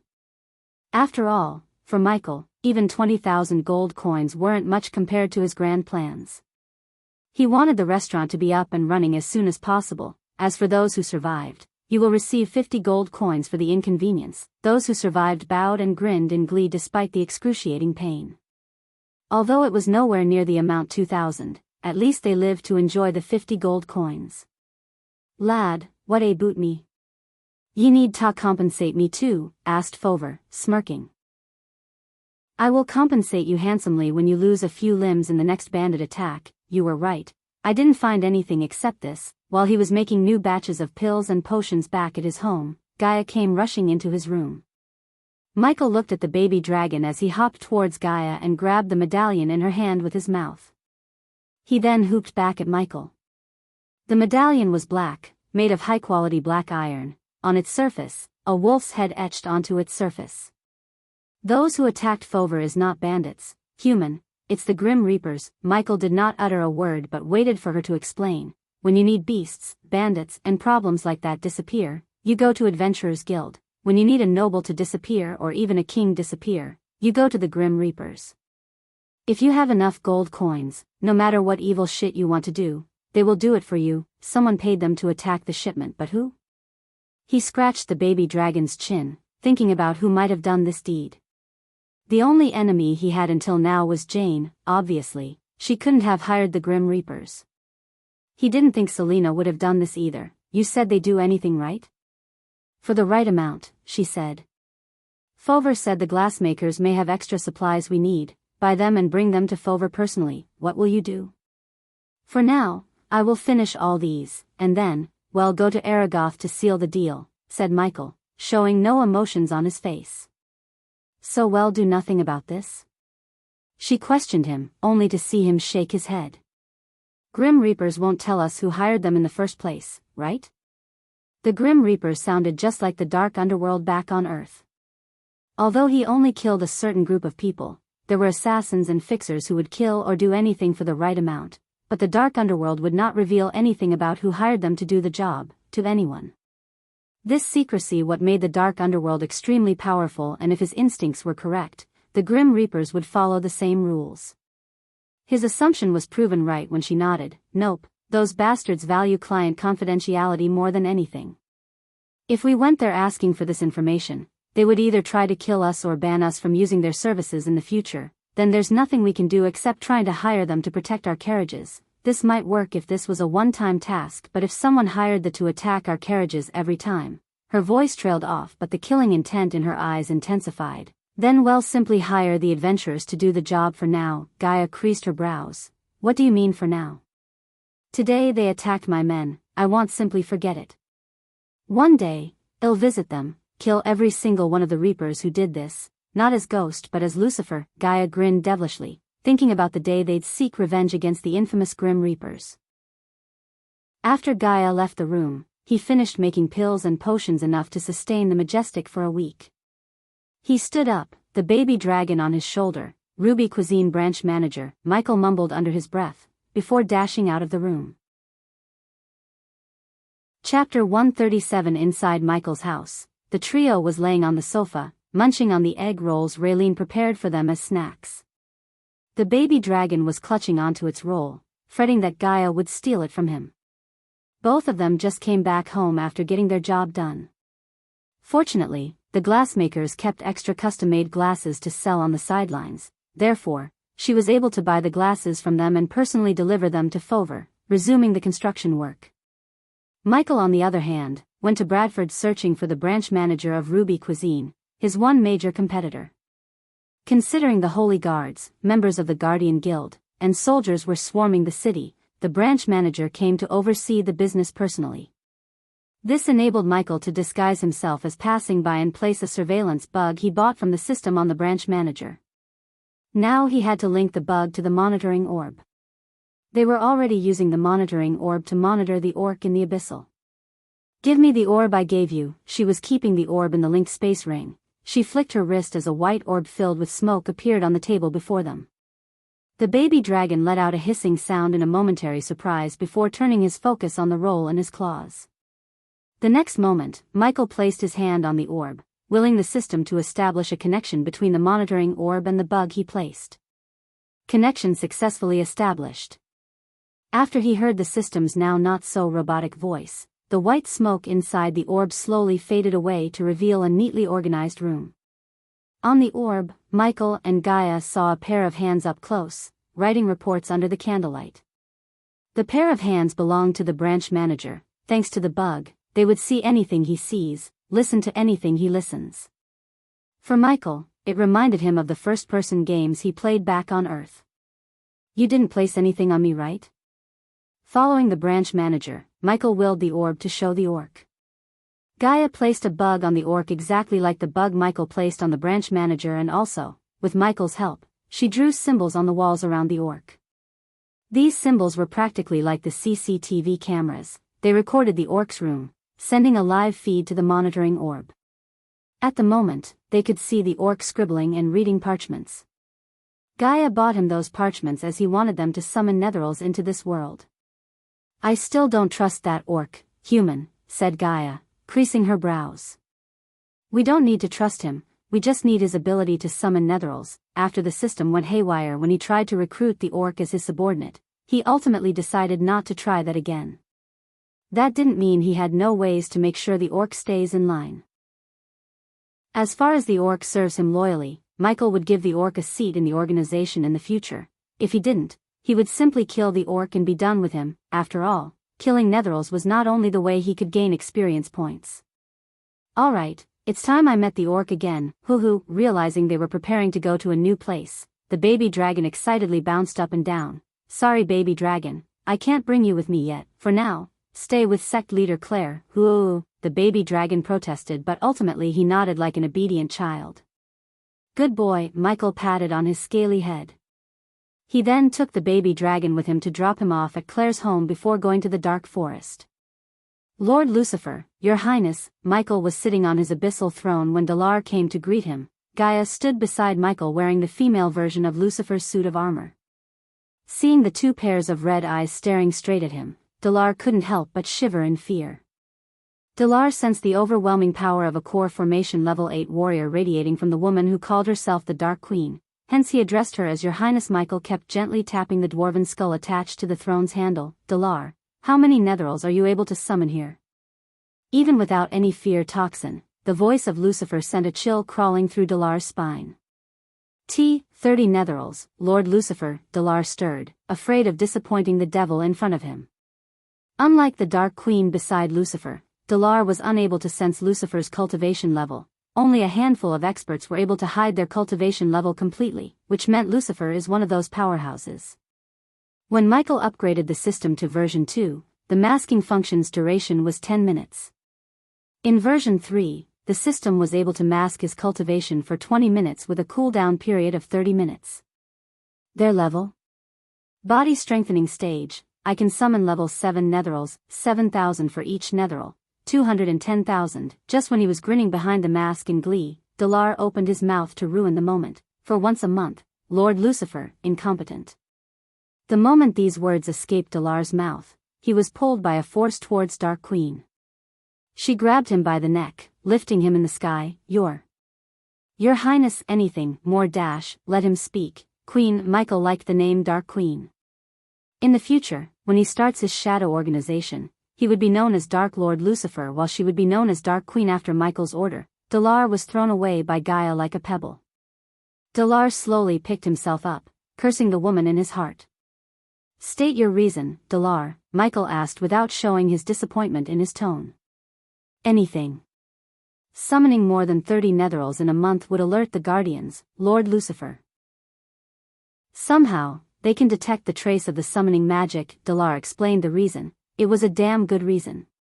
Though Michael was disappointed at the fact he could only earn 210,000 experience points plus the experience points from absorbing the cores, he decided not to take any chances in greed and get caught by the Guardians. Besides, with this amount of experience points, he would be able to level up every 1 or 2 months. You're too greedy, host. Shut up, system. He scowled back at the system in his mind after hearing its snarky comment. How long will it take to summon the netherals? The ritual will take 30 to 40 minutes. Lord Lucifer, start the ritual in one of the halls here. Go. He dismissed Dalar with a wave of his hands. After Dalar disappeared from his sight, he willed the system to turn off the masking function. 30 netherals, is this enough for you to get stronger? What if we mess with his mind and exchange him for a huge pile of gold? She suggested, licking her lips inside the mask. It's enough, Queen. That orc is worth way more than any amount of gold, she sighed and nodded. In her mind, he would be ever wrong, and even if he asked her to follow him into the deepest of hell, she would follow him asking no question. When are you planning to give me one like that? Her eyes were locked onto the black metal coils around his wrist. These coils were not just coils but superconductors that had zero resistance to electrical flow. By sending the electricity created by the spell Ignitia through these superconducting coils and with the help of the system, he was able to create a super magnet, which was how Michael pulled from the hands of Von Dun's men. I need a new weapon system. I can't be seen using a sword. He entered the system store to buy a weapon to use when he turns into Lucifer. What kind of weapon are you looking for, host? Not a sword, but I should be able to utilize my sword mastery when using this weapon. Hearing Michael's preferences, the system began its search.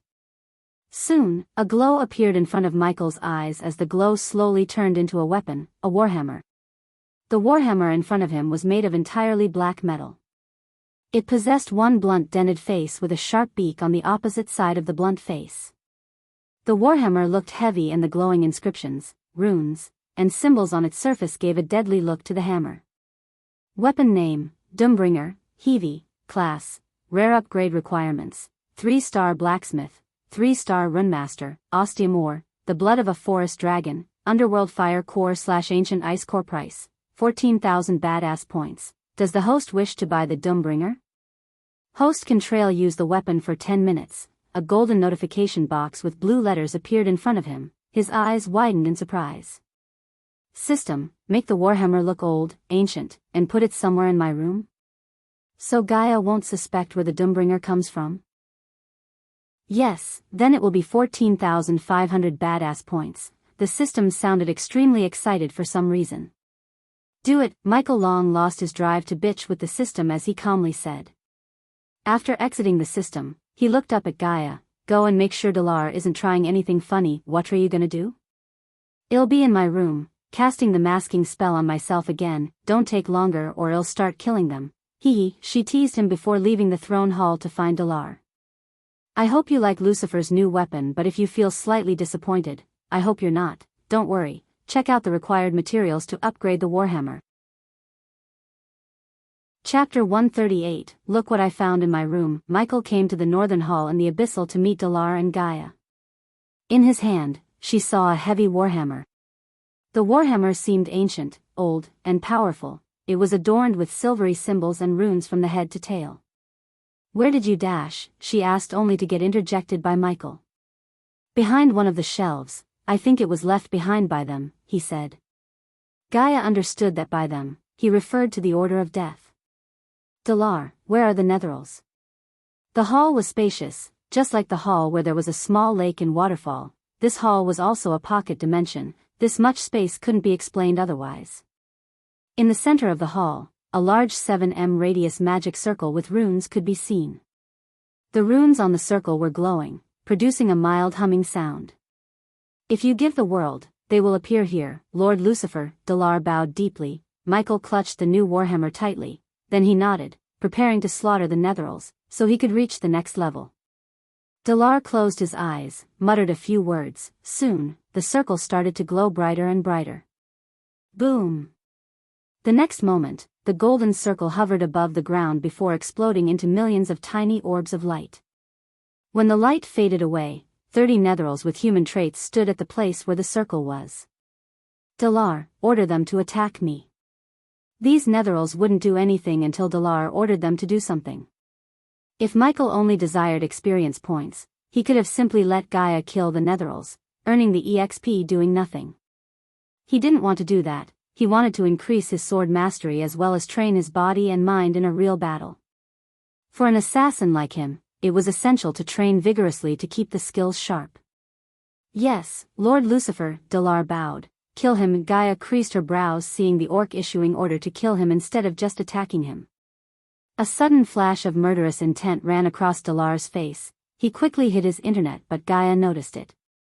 Michael noticed this but said nothing of it. For now, he didn't care about the orc's loyalty. After all, Dalar had to escape the dark forest before even thinking to betray him, except if he wasn't immune to the fear toxin, so escaping was not an option. Step aside. Michael's biceps flexed, stretching his black suit due to the weight of the warhammer. It was damn heavy and required all of his strength to lift it from the ground, yet, he didn't use his both arms because in the future he wanted to swing the warhammer in one hand and the sword in the other, or dual-wield 2 warhammers.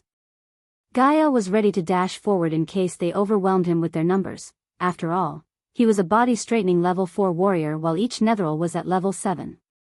Locking their target, all 30 Netherals rushed at him with no strategy or plan. Hands reached out at him to tear him apart. The putrid smell of all the Netherals filled the hall, making Gaia twitch her nose. Death range. The hall became darker around Michael, giving a gloomy feeling to Dalar. Instantly, Michael flexed biceps loosened a bit as his body strength immediately doubled. When the Netherals came closer, he swung the warhammer at one Netheral. The dented face contacted with the Netheral. The power and force were so great as the Netherals had exploded, splashing black goo, grayish brain matter across. Wow, even Michael was surprised at the raw power of this warhammer. He felt like breaking an eggshell as he swung the warhammer around him to send 5 Nethers flying. The bone-crunching, blood-splattering sound was like music to his ears. Ding! Congrats to the host for killing a body-refining stage, level 7 Netheral. The reward is 7,000 experience points as well as 100 badass points. Ding! Congrats to the host for killing a body-refining stage, level 7 Netheral. The reward is 7,000 experience points as well as 100 badass points. Ding! Congrats to the host for killing a body strengthening stage, level 7 netheril. The reward is 7,000 experience points. Ding! Congrats to the host for killing a body strengthening stage, level 7 netheril. The reward is 7,000 experience points as well as 100 badass points. Ding! Congrats to the host for killing a body strengthening stage, level 7 netheril. The reward is 7,000 experience points as well as 200 badass points. There was no slowing in his movements. He threw the warhammer at the remaining netherils. His throw had enough momentum and power to bash 3 netherils back to back before falling to the ground with a loud thud sound. Dalar expected without his hammer, he would be vulnerable, at least a bit, but the next moment Michael lost his warhammer. He grabbed the nearby netheril and used the netheril as a weapon. He swung the netheril, forcing the other netherils to stumble back before ripping the netheril in his hand into 2 bloody pieces. His raw strength stunned Dalar as began to punch the netherils through their chest, grabbing the core in one hand and ripping their heads off in the other. It was a devilish display of brute strength and speed, but behind that brute force, Gaia could see the finesse. Each of his moves was calculated, very well thought. Soon, Michael punched his way through the netherils to his warhammer. Instead of bending his back to pick up the warhammer, he stomped the ground as the force made the warhammer fly right into his hand. Ding! Congratulations to the host for successfully being a badass. The reward is 300 badass points. Ding! Congratulations to the host for successfully being a badass. The reward is 500 badass points. With a twist, he turned the warhammer to use the pointy head instead of the dented face. Like splitting a wood log into 2, he brought down the warhammer on one unfortunate netheril, except the head did not explode like before, but the head came separately with the warhammer. Another swing sent the head directly toward another netheril before Michael leaping into the air. In the mid-air, Michael grabbed the warhammer using both of his hands, and then, he hit the ground with all of his strength. It created a huge powerful shockwave that sent all the surrounding netherils flying into the walls. The entire hall trembled like an earthquake. Ding!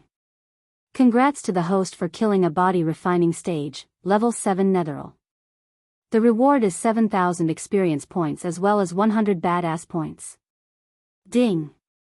Congrats to the host for killing a body refining stage, level 7 netheril. The reward is 7,000 experience points as well as 100 badass points. Ding! Congrats to the host for killing a body strengthening stage, level 7 netheril. The reward is 7,000 experience points. Ding! Congrats to the host for killing a body strengthening stage, level 7 netheril. The reward is 7,000 experience points as well as 100 badass points. Continuous notifications sounded in his mind. He saw the unmoving bodies of netherils lying on the ground in their own pool of black goo. After the shock wave attack, there were only 10 netherils. Some of them had white bloody bones sticking out of their bodies. Let's finish this. Michael grabbed the handle tightly. He then moved towards the only to spiral rapidly with the warhammer pointing at the netherils. His body soon blurred. In Dalar's eyes, Lucifer seemed like have turned himself into a mini cyclone. The mini cyclopes turned even darker, splattering black goo and brain matter across when the mindless netherils went straight into the cyclops. Ding! Congrats to the host for killing a body refining stage, level 7 netheril. The reward is 7,000 experience points as well as 100 badass points. Ding! Congrats to the host for killing a body refining stage, level 7 netheril. The reward is 7,000 experience points as well as 100 badass points. Ding! Congrats to the host for killing a body strengthening stage, level 7 netheril.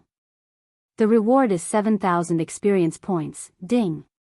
Congrats to the host for killing a body strengthening stage, level 7 netheril. The reward is 7,000 experience points as well as 100 badass points. Congratulations to the host for leveling up. The current level is body strengthening stage level 5. After smashing all the netherils, he lowered the warhammer, giving his hands the much-needed rest. Maybe another 100 of these can give me a challenge. Dalar shivered after witnessing the display of pure strength and brute force.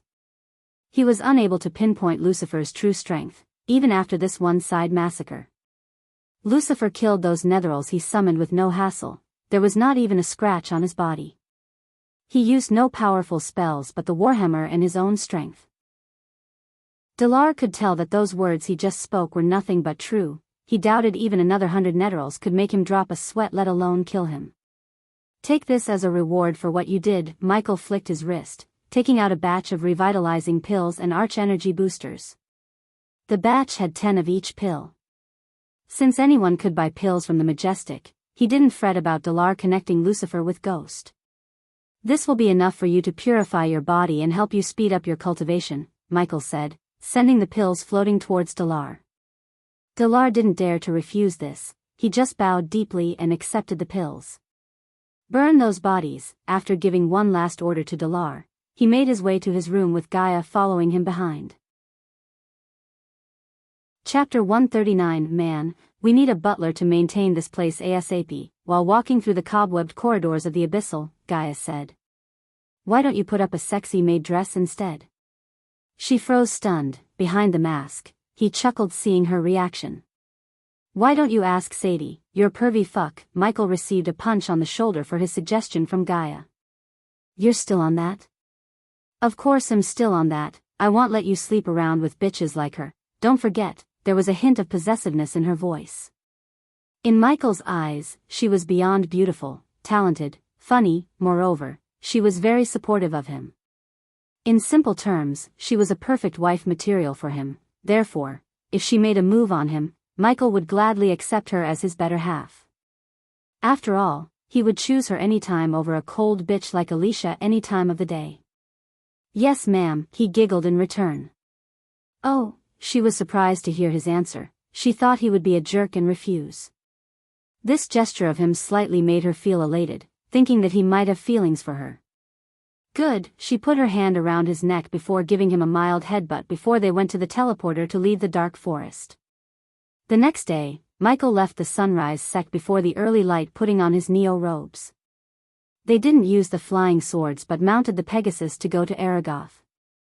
Of course, Gaia packed her snacks, which included varieties of appetizers, desserts, main courses, and beverages to drink. Since this was the baby dragon's first long trip, he was beyond excited. He showed his excitement by showering Michael with kisses and bites. Aragoth was located in Kingdom Draddle. Although Draddle was the nearby kingdom of Breedia, it was still 2 weeks flying from the Sunrise sect. The travel was mostly uneventful unless one counted the baby dragon throwing up occasionally because Gaia did barrel rolls with the Pegasus as well as the baby dragon biting her ears as a payback. 2 weeks later, around noon, Michael, baby dragon, and Gaia had finally arrived at the Aragoth. They landed at the foot of the tallest mountain that resembled the shape of a sword pointing at the sky itself. The surrounding had splendid mountain ranges and tall mountain peaks. The natural arch energy was rich on top of the mountain. The mountains were surrounded by light fog all year long. This place truly gave off a divine and superior feeling. This mountain range was called the Sword Mountains. Countless mountain peaks spread across the top of the Sword Mountain. Just like the founder of the Sunrise sect, it was said that the founder of the Aragoth had also discovered an underground energy vein here. Therefore, he occupied this mountain range and established the eternally prosperous Aragoth.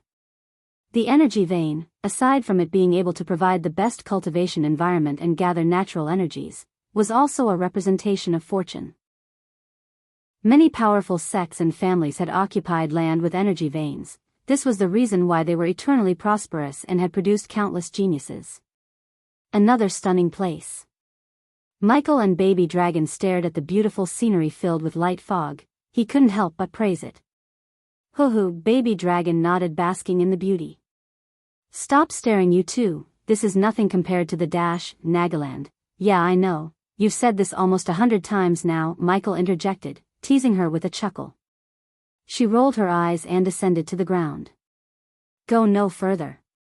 Just when they had ascended half the mountain, they heard a loud shout, and then 3 young men dressed in white clothes with a symbol sword etched on their chests walked towards them with arrogant expressions.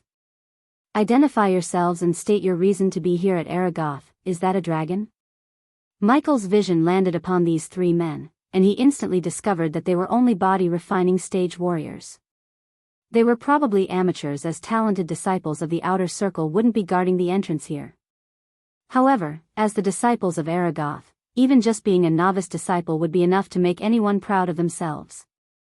There were talented people amongst the novice disciples, and many of the current outer circle disciples and inner circle disciples were actually novice disciples at one point. Hiss, the baby dragon hissed when he noticed the youngster reaching out to touch him. The youngster quickly took his hand back in sudden shock. "It's okay, baby dragon," Michael brushed the baby dragon's chin, reassuring him before looking back at the three disciples. "Name is Ghost and I'm here to meet your fellow disciples, Nathan Bradley." When hearing the names Ghost and Nathan, those who had an arrogant look on their faces immediately had a change in expression. Their faces turned gray, and they wished to slap themselves a few times. The young man in the center bowed his head. "Brother Ghost, forgive us for not recognizing you. Senior brother Nathan told that you would come to meet him in this part of the land." Michael's name was not as famous as Noah's because Noah traveled to many places, killing people, making enemies left and right. In fact, he was on the wanted list of Aragoth before he joined the Guardians. However, these three were able to recognize Michael as they had close ties to the students of alchemy.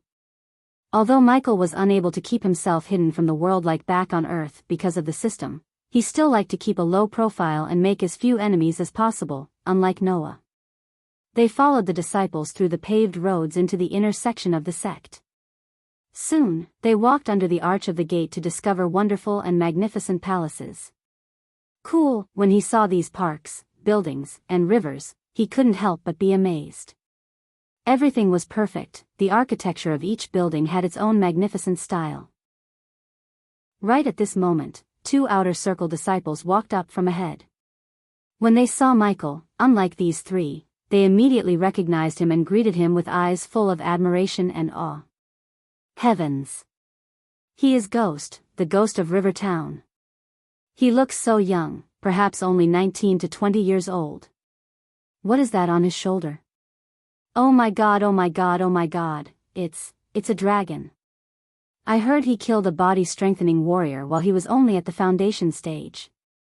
This man looks so delicate and handsome, it's hard to think that he is such a fierce man. Oh my god, I want to hold that dragon in my hands.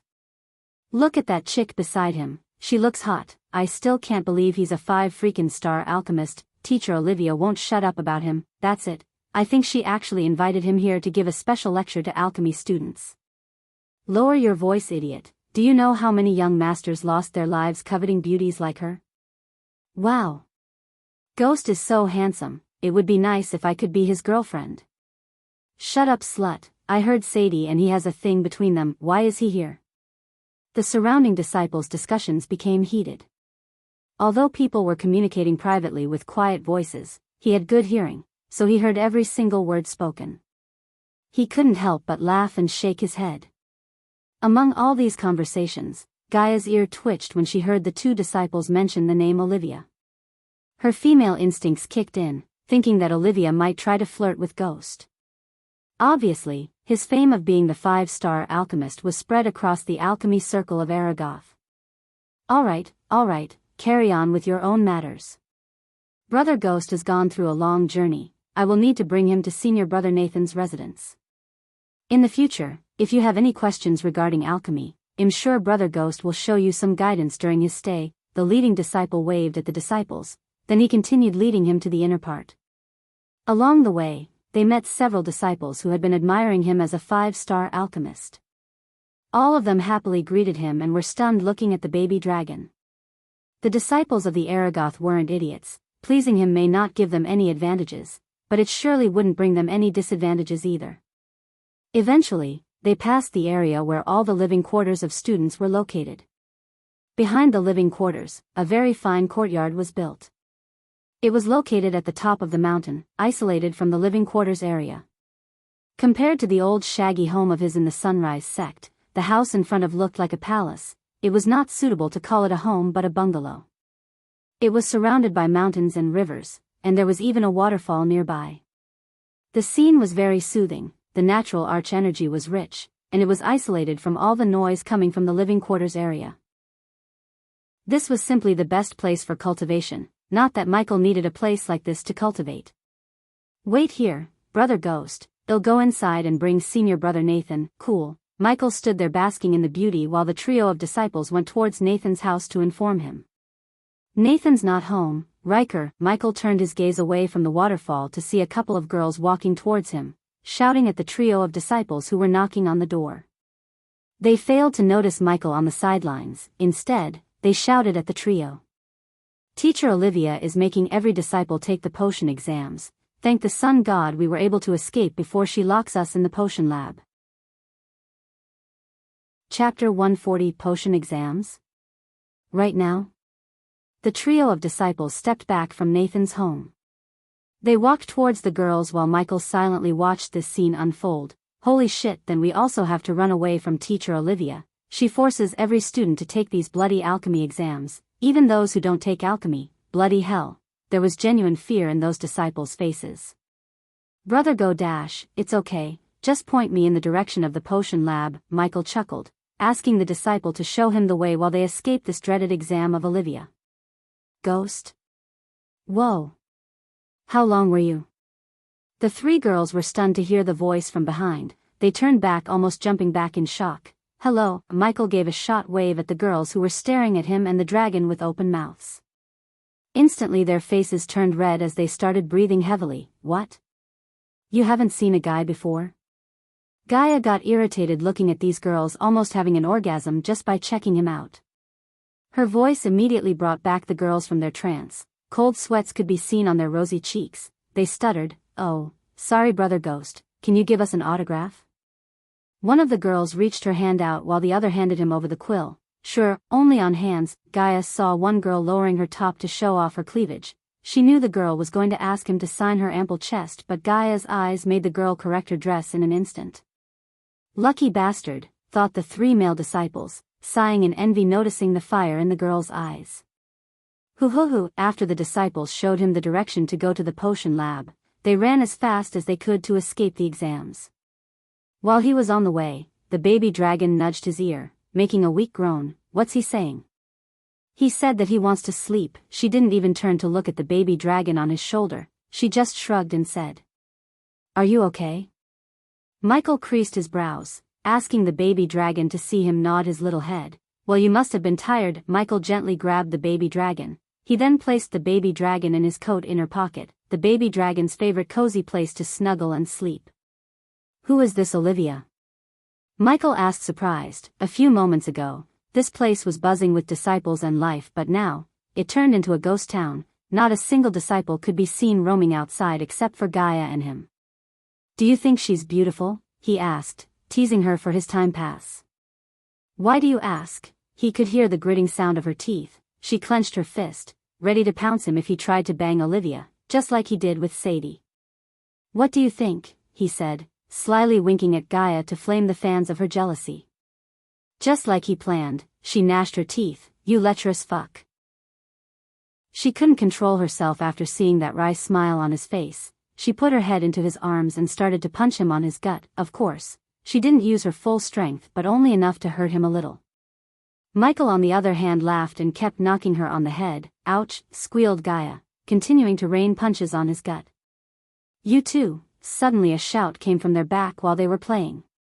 They immediately stopped what they were doing. They turned back to see a green-haired woman with an almost perfect hourglass figure walking towards them. Her shiny lush green hair fluttered in the wind, the golden robes were contrasting to her hair. She seemed to be in her early 30s or late 20s in Michael's eyes. She was a tad bit shorter than both Michael and Gaia, plus, she had hazel eyes behind those round glasses, sharp eyebrows. She was beautiful, not on the same level with Gaia or Alicia or even Claire, but she was definitely prettier than Selena or Nyla. Many loved green or pink-haired girls, but he always held a thought that these hair colors are just weird and spoil a girl's beauty. Michael looked closer, tracing the arch energy in her body to find she was at core formation level 7. Only a few months cultivation away from reaching the next level. "Where do you think you two are going?" "Who dash?" Gaia's question was interjected by the woman. "Shut up, I don't want to hear any excuses. You can't escape this exam." Michael realized this woman is the famous teacher Olivia who made the disciples shudder in fear. "But we are dash." Again, the woman stopped Gaia before she could finish her sentence. She stared at Michael for a moment before speaking. You must be one of those disciples who think so highly of themselves because of their talent for cultivation. He knew there's no stopping this lady as she went on. You may know hundreds of powerful battle spells, but no spell would close a wound in your body. If you don't have a basic knowledge of alchemy to find a herb with healing properties, you sir will die. Unless of course, someone bails you. You rich kids always need saving, no self-dependence at all. Gaia wanted to slap Olivia to make her stop, but Olvia's status as a teacher of Aragoth saved her from getting smacked from Gaia. If you don't finish brewing a basic healing potion by the end of this day, you won't have any resources for your cultivation for the next 2 months, plus, detention, lady. The moment Gaia opened her mouth to address her as lady, Olivia grabbed the snake's ear, twisted it. The girls are worse than the boys, no respect for their teachers. Michael wanted to save Gaia, but his instincts told him to exploit Olivia's misunderstandings to earn some sweet badass points. Shut up and come with me, take your hands off me, human. Human? What are you, miss? Olivia kept twisting her ears while walking towards the potion lab. Calm down, Elia. Michael controlled the urge to burst into laughter seeing Gaia receiving a taste of her own medicine from Olivia. You bastard, lady, you're, what a foul-mouthed girl. It seems I need to teach you some discipline too. Realizing that her human wouldn't save her and she beat the heck out of this teacher because of her status, Gaia gritted her mouth. No more curses came out of her mouth. I'm coming, let go. Eventually, after walking for a few minutes, Olivia let go of Gaia's ear after she asked her to. On their way to the potion lab, Olivia hunted down a few other disciples who were unfortunate enough to get caught. Olivia chewed them down, explaining why alchemy is important for all of them regardless of which specialization the disciples preferred. Michael realized that she's trying to make alchemy a compulsory subject in Aragoth. Many displeased seemed to disagree with Olvia's plan, but Michael could only pity these ignorant disciples. Before learning alchemy through the system, even he was ignorant of the power of alchemy, but soon, he was proven wrong, very wrong. Alchemy was such an overpowered skill to have. He knew potion or pills to overcome almost every problematic situation. If you want to temporarily increase the cultivation level, there was a potion for that. Are you born ugly? Don't worry, there's a pill to make a girl pretty and a boy handsome. You want to fake death? There's a pill for that too. Michael thought. If one was willing to make a necessary sacrifice, one could do anything with alchemy. Even though many would argue that rune mastery was the most overpowered specialization, Michael would argue otherwise because his most powerful weapon was created through alchemy, the fear toxin, not to mention he was earning a shitload of gold coins because of his alchemy skills. Of course, he couldn't care less if they don't want to learn alchemy. After all, the fewer the alchemists in this world, the more the demand for him. Intentionally walked behind all the disciples so they wouldn't recognize him too soon, spoiling the upcoming badass points fest. Olivia had no idea that her idol, the man who she was trying to meet in person ever since she heard about him, was just walking behind her. If she had known it was him, she would have freaked out. Eventually, Michael reached a tall building with an attractive lawn in front of it. The lawn itself showed the prestige of Aragoth as he saw many expensive uncommon herbs planted as mere decoration. They soon entered the building following Olivia. The air inside was filled with a medicinal fragrance of herbs and alchemy ingredients. They walked into the open door to the wide hallway. Upon the walls were the paintings of older men who Michael guessed as some famous alchemists. The floor was an old-fashioned parquet with a blend of deep homely browns, and the walls were the greens of summer gardens meeting a bold white baseboard. Finally, after walking through the corridors, they came in front of a classroom and saw the words Potion Classroom written in beautiful calligraphy on the wall above the large green door. Here we go. Michael was hit by massive nostalgic memories of Harry Potter as he stepped into the potion classroom with a faint smile on his face. The classroom was large enough to allow at least 50 students to work, and its walls were lined with pickled creatures and weird-looking herbs in glass jars. In one corner of the room stood a basin into which bluish water poured from a gargoyle's mouth, while in another was a line of 6-feet-tall cupboards. The students who were already inside the classroom were so focused on the task on their hands as they even ignored looking at the newcomers. On the far end of the room, one of the busy students was Nathan. Just like others, he failed to notice Michael among the crowd. Closing the door, Olivia went straight to the long wooden table under a giant statue of a tree. She then flicked her wrist as rows of herbs and ingredients appeared on the table. Those who are my students, brew a disease cure potion while the others brew a basic healing potion. You can refer to the books on the cupboard over there, she said, pointing at the lines of cupboards. Chapter 141, Keep Your Eyes on the Cauldron. When a few disciples looked up, taking their eyes away from their table, Olivia shouted at them, making them quickly look down. Michael's eyes were on Nathan, but the young master of House Bradley was busy trying to figure out the right Didya leaves to Ivory ration. For a 5-star alchemist like Michael, the disease cure potion was a child's play, but Nathan and these disciples were not 5-star alchemists. Go on, take your ingredients, Olivia said, looking at her alchemy students while the others rushed towards the cupboards, cursing Olivia under their breaths. The alchemy students buried to the table to pick the freshest of the herbs. I'm partnering with him, said Gaia stubbornly. All right, since you two aren't alchemy students, I'll let you partner up, but I want 2 healing potions, Olivia said, raising 2 fingers in the air. He just nodded at Olivia. Walking to the table, he saw the leftover herbs. What are you doing? First, you need the basic book of alchemy, Olivia said while Michael was looking at the herbs and ingredients before him on the table. I think I can brew a simple potion without a book, Teacher Olivia. He was not trying to sound arrogant, but in Olivia's eyes, his tone and look seemed extremely arrogant.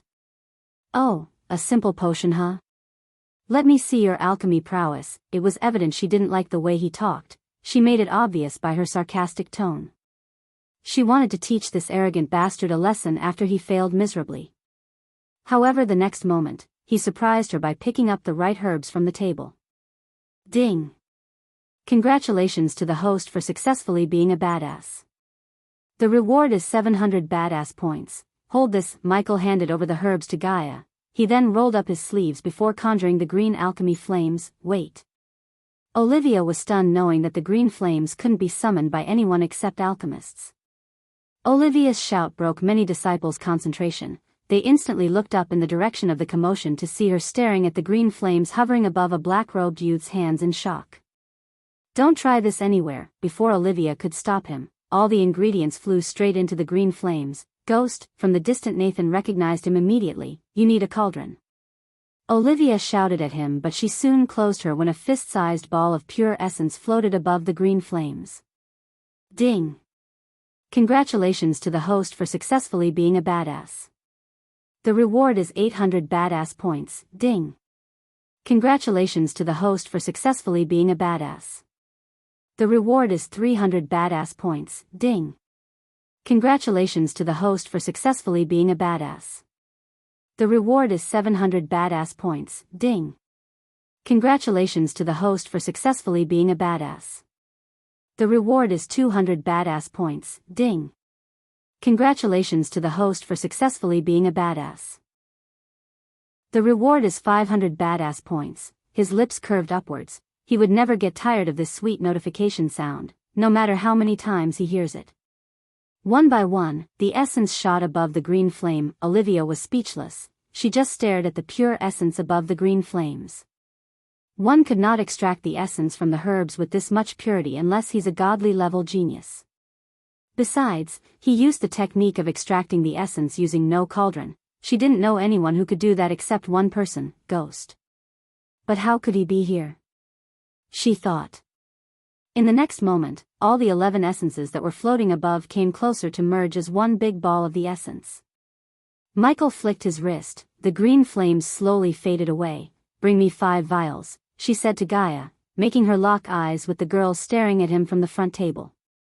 She went straight to those disciples and took their vials, asking no permission. Give me those. The girls were too focused on Michael to protect their empty vials from Gaia. Under the shocked gazes of Olivia as well as the disciples, Michael moved his hand, splitting the one ball of essence into 5 balls before sending them flying into the empty vials. How did he? Look at the purity. Who is he? So handsome, so talented. I never thought I would see a day. Teacher Olivia shut her mouth. Teacher Olivia is 4-star alchemist, but I have never seen her brew that potion this quickly. So you're saying? I know him. He's Ghost of River Town, the 5-star alchemist of Breedia. The second best alchemist of Breedia. Instantly the previous silent classroom filled with murmuring. Few who recognized Michael shouted in shock. Olivia leaned on the table to prevent her body from falling down in overwhelming shock. You asked me 2 potions. Herace 5-inch. The 5 vials of glistening healing potions flew right into her hands as she subconsciously reached out to grab the potions. Ding! Congratulations to the host for successfully being a badass. The reward is 800 badass points. Ding! Congratulations to the host for successfully being a badass. The reward is 300 badass points. Ding! Congratulations to the host for successfully being a badass. The reward is 700 badass points. The notification sounds went crazy in his head, making him earn almost 8,000 badass points in a couple of seconds. Our name is Ghost, Teacher Olivia. It's a pleasure to meet you, he said with a warm smile on his face. Well, not for me, Gaia said, rubbing her reddened ear. Olivia showed an expression of embarrassment. The Dispels, witnessing their teacher's face turning red, didn't know whether to laugh or not. The disciples closest to Olivia knew that ever since this ghost appeared out of nowhere and proved himself as a 5-star alchemist, Olivia was talking non-stop about him, the method he was using to brew potions and concoct pills. She even paid a merchant a whopping amount of 12,000 gold coins for his healing potion, not because she has too many gold coins but because she wanted to get her hands on the potions as soon as possible. The only thing that stopped her from traveling to the Sunrise sect was her busy schedule. Since the alchemy competition of Kingdom Kethan was just around the corner, she had to prepare her students for the competition. She was studying the potion and few female disciples suspected that she was studying the potion and him. Only because Nathan was one of her closest and top disciples, he knew about her interest in Ghost's alchemy talents and promised him to get the contract for supplying alchemy products for the outer circle. Michael had no idea that he has an admirer, a die-hard fan in Aragoth. The pleasure is all mine. Lord. Sir. Master, she stuttered, searching for the right word to address him by. Ghost would do just fine. Teacher Olivia, he chuckled when calling her teacher. Although she was a 4-star alchemist who is just a 1-star away from reaching 5-star, everyone knew the gap between a 4-star and a 5-star is like heaven and hell. Only a few 4-star alchemists reached the 5-star in their lifetime, while others just died as a 4-star in old age. Reaching the next star level was damn hard regardless of their talent. It required guidance, a humongous amount of resources, and hard work. For Olivia, the latter two weren't a problem, but the first one, guidance. That was why she was hoping to meet Ghost. She wanted to study alchemy from him as his disciple. She was willing to pay any price except her body, of course. I can't, she shook her head. Ghost, while Olivia was struggling to find a way to ask him what she wants, Nathan came to greet Michael and also break the news to Michael. Michael greeted him back with a smile. Unlike the previous events, Nathan too widely grinned at him in return. Do you know him? Olivia asked, surprised. Nathan nodded and spoke. Teacher, Ghost, if you follow me, lead the way. Before Olivia could ask further questions, Michael gestured at him to lead the way while Olivia followed him behind to her room, which was located adjacent to the potion classroom. Walking behind them, Gaia creased her brows. She could tell by looking at Olivia's body language that she needed something from him. As long as it was not a place at Michael's heart, she might consider giving it to her, if she was willing to pay the right price. Until she came to Aragoth, she only wanted to test herself whether she has deep feelings for Michael using the love potion, but after seeing the way these girls look at him, she wanted to check if he has any feelings for her before some girl steals him from her.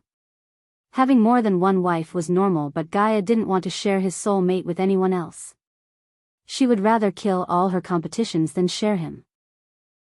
If he tried to find another love anywhere else after sealing the deal with her, she would leave him after killing that girl. In simple words, she hated harems. After leaving Aragoth, she decided not to waste any more time. The first thing she wanted to do after reaching Sunrise Sect is to find a way to make him drink the love potion. Of course, Michael did not know what this snake was scheming inside her head. He was too busy imagining the rain of gold coins he would receive after signing the contract with Aragoth. Chapter 142. Olivia's room was a textbook definition of a girl's room, alphabetically ordered book on the book rack, Paintings of her role models who were some old men adorned the pinkish walls while a faint fragrance of forest roses permitted the air. In the center of the room, a round sofa and a glass tea table could be seen. Obviously, the sofa was not as nearly fancy or luxurious as the sofas in Michael's room. Compared to those, what was in front of them was mediocre, at best. On the corner stood a tall table where Gaia saw lines of expensive liquors. She then changed her gaze towards the corner. Gazing at the vials of perfumes, she inhaled deeply only to be overwhelmed by the fragrance those small vials were radiating. Expensive liquors, honest brand perfumes, this bitch is rich. The latter changed Gaia's expression significantly because honest was a brand used by only the richest, such as the royal family of a powerhouse kingdom and powerful female cultivators. An ordinary noble or even a queen of a small kingdom had no chance of getting an honest perfume. Gaia hated spending her own money in extravagances like that. Instead, she always used the money to bribe ministers to extend her power in her father's regime or bought cultivation resources. It was Zanali, her stepsister, who would spend a large number of gold coins in just perfume bottles alone. Because of that, Gaia knew about the cost of honest perfumes. After spending the last 6 months with Gaia closely, Michael learned to read even the smallest changes in her face. He could tell by looking at her face that she's yelling Olivia seemed to be crazy rich, human. Please, make yourselves home. Olivia gestured at Michael to take a seat as she went to the liquor stand to pour him a drink. Just hot water with a few drops of angel lime for me and Elia, said Michael after noticing a crown-shaped fruit in one of the herb pots. Oh? Olivia was surprised but quickly grabbed one of the fruit and poured their drinks. What happened? Nathan asked with a slightly amused smile on his face. Michael began to explain the events before the potion brewing after Olivia gave him the drink with an embarrassed smile. Teacher, you should really stop making other disciples take alchemy tests, Nathan said, chuckling at his teacher's little adventure with Ghost. All disciples should at least have basic knowledge in alchemy, Nathan. I keep telling this to the higher-ups but they just don't listen. In some situations, a simple potion or pill might save one's life. Am I right? She asked looking at Michael. Her smile grew bigger seeing him nod in approval. Speaking of alchemy, Nathan, his voice trailed off. Knowing the meaning of his words, Nathan turned his gaze towards Olivia. Oh, the contract? Wait a sec, teacher, tell me where it is. I'll go. She quickly waved at him before he could stand up. It's okay, Teacher Harms has the contract. I'll get it. Nathan nodded, realizing she wants him to open the matter of tutoring her. After Olivia left the room, Michael opened his mouth before Nathan. She wants something, am I right? Nathan was taken aback by surprise but soon, he chuckled. That obvious, huh? Yep, look Ghost, I don't like to beat around the bush. The contract is yours. Teacher Olivia is the one who decides who gets the contract, and when I recommended you, she immediately signed the contract, no questions asked. If you just want this one contract for the outer circle, you can take this and go. No one will stop you but what? Gaia asked, not showing any expression of annoyance on her face. Michael did not utter any word, he just waited for Nathan to tell him what she wanted from him. She's hoping to become your disciple, Ghost. Michael couldn't help but be surprised by this sudden request while Gaia sighed in relief. For a moment, she thought that Oliva would like to become one of his wives. That's unexpected. Michael rubbed his chin, weighing the pros and cons of taking her in as his disciples. Tell us about her more. Gaia took the initiative to ask Nathan. Michael sensed the snake had hatched a plot to take advantage of Olivia. This was why he loved to have her around. Well, Nathan started to tell them about Olivia, sighing in relief that Ghost didn't refuse to tutor her right off the bat. A few minutes after Nathan finished telling them about Olivia, both Michael and Gaia had a wide grin on their faces. According to Nathan, Olivia was the daughter of Reginald Palmer, the vice president of the Rain Shade, one of the influential merchant guilds in the entire Elon continent. This explained the expensive liquors and bottles of honest perfumes. Taking in a teacher of Aragoth already outweighed the cons, but her status as the daughter of Reginald Palmer sealed the deal for Michael. Soon in the future, he would expand his alchemy business. At that time, instead of building an infrastructure of large-scale business from the ground up, he could use the Rain Shade to grow his business. After all, supplying products to all corners of the continent was not as simple as selling them in the Majestic. What made him more excited thinking about the future was Nathan's family, the House of Bradley. The House Bradley's main source of income was providing security. They were basically a private security firm of this world with many powerful individuals among them. With House Bradley and Rain Shade, he would be able to get his business up and running, without worrying about security or nooks and crannies of business. Besides, by taking Olivia as his disciples, the Sunrise sect would automatically become a place under Aragoth's protection. He needed some kind of protection if he wanted to keep his herbal garden from getting robbed by some powerful rogue cultivators. Moreover, Olivia was at core formation level 7 who would definitely have some devastating spells to destroy his enemies, if he needed her to. If everything goes according to his plans, in the future, he would make Olivia his subordinate and appoint her as the head of the alchemy chains in his business empire. Both Michael and Gaia looked at each other, a wolf-like smile flashed across their faces. Back, just in time, Olivia entered the room. Her smile froze on her face after she noticed everyone's eyes on her. She assumed that Nathan had asked Ghost about tutoring her while she was away. What's it gonna be, Ghost? Olivia's heart began to punch against her chest. She shivered, looking at Michael. She very well knew that this could be a life-changing moment for her. Why don't you step forward and ask me yourself? When he first met her, she was like a fierce lioness, scaring all the disciples, but now, she turned into a meek cat. She slowly stepped forward, praying to her sun god that he would accept her as his disciple.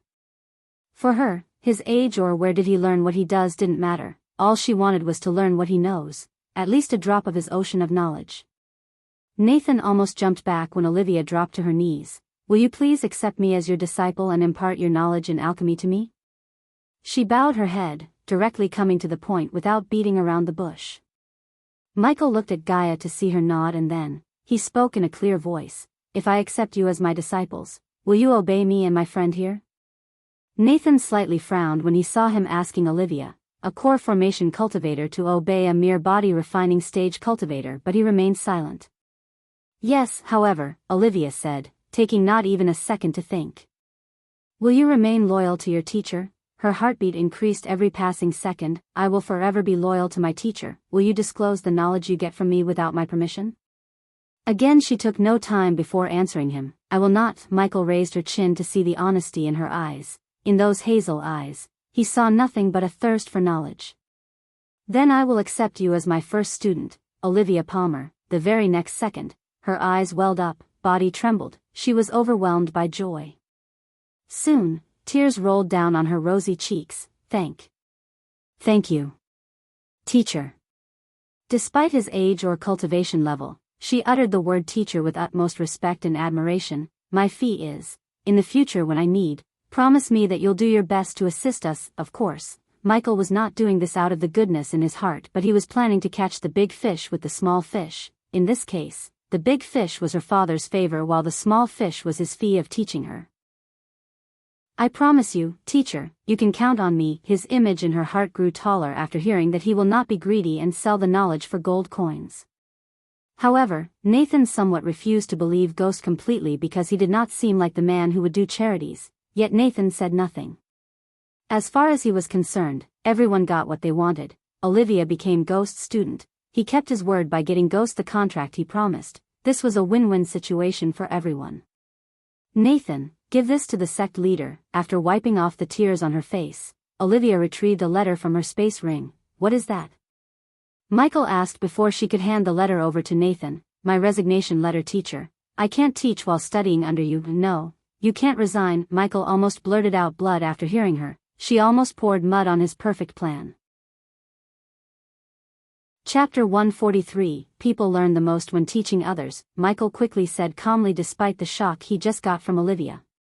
Until I say so, continue to teach. I'm very sure the sect leader won't like losing a teacher like you. How hard would it be to build a one-man portal connecting Aragoth and the Sunrise sect? Gaia asked a rhetorical question as Nathan threw an "it's doable" look.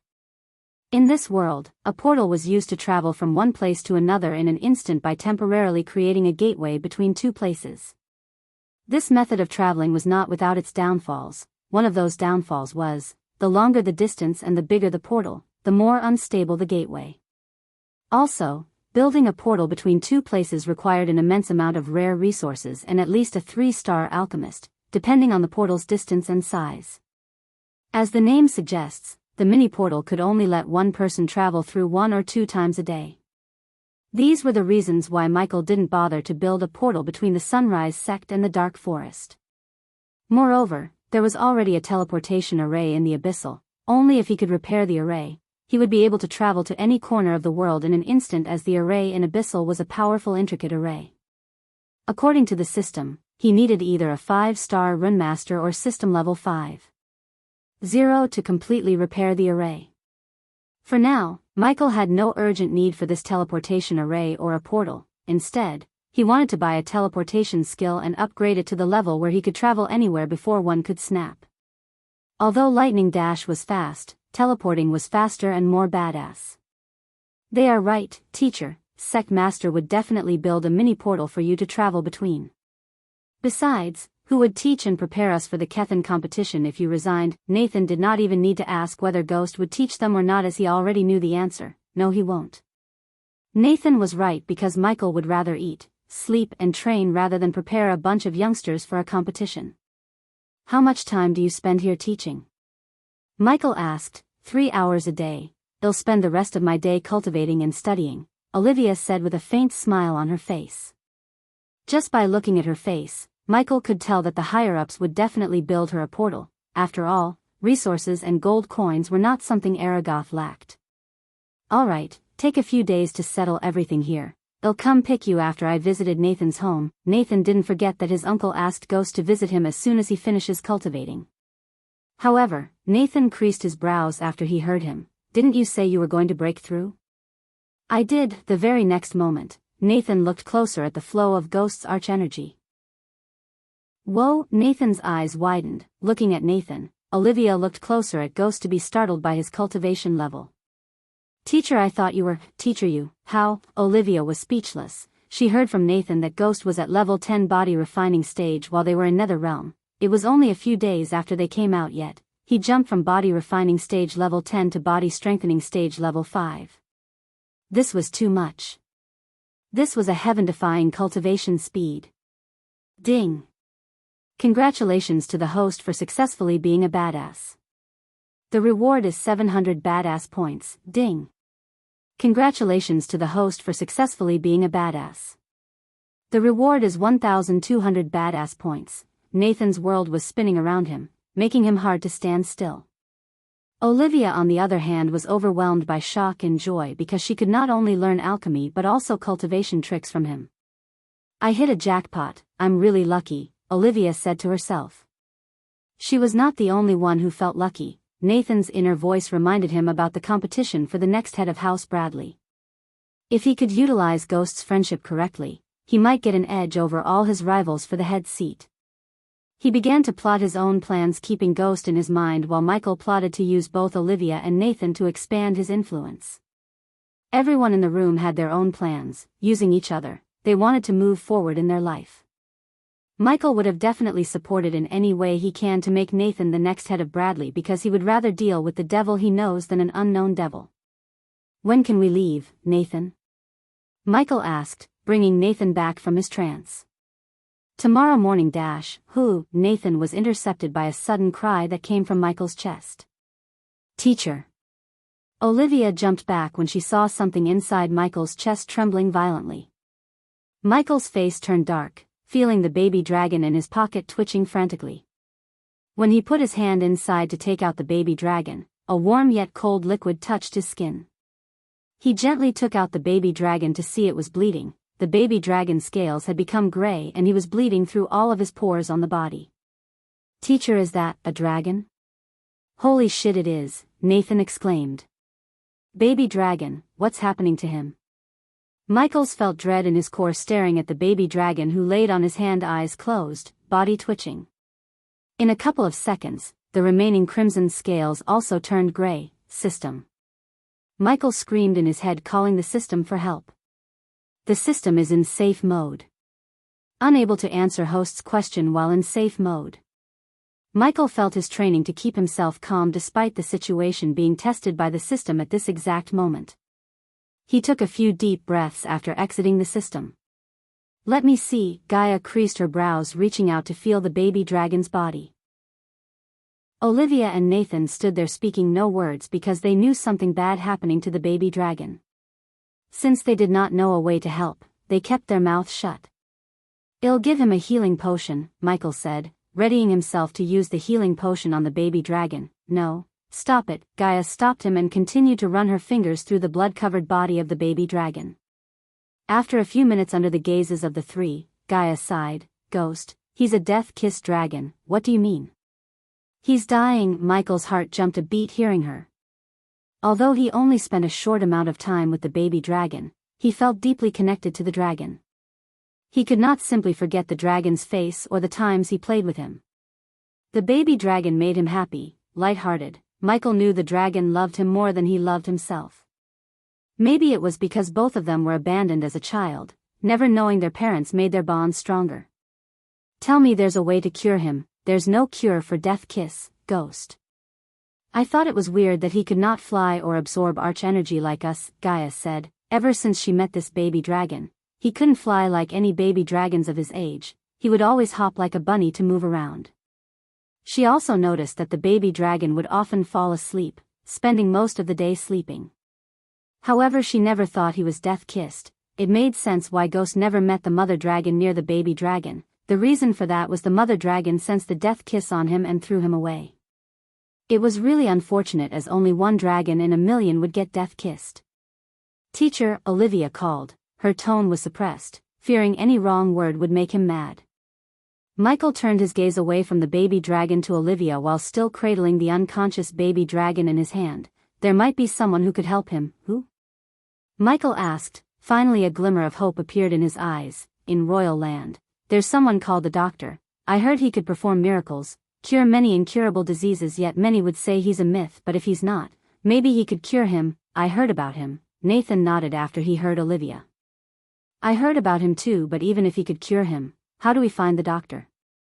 "As you just said, he might be a myth. I have to look for him. I will look for him, and if he exists, I will find him." Michael wasn't in the mood for second-guessing. He wanted to save the baby dragon, any means necessary.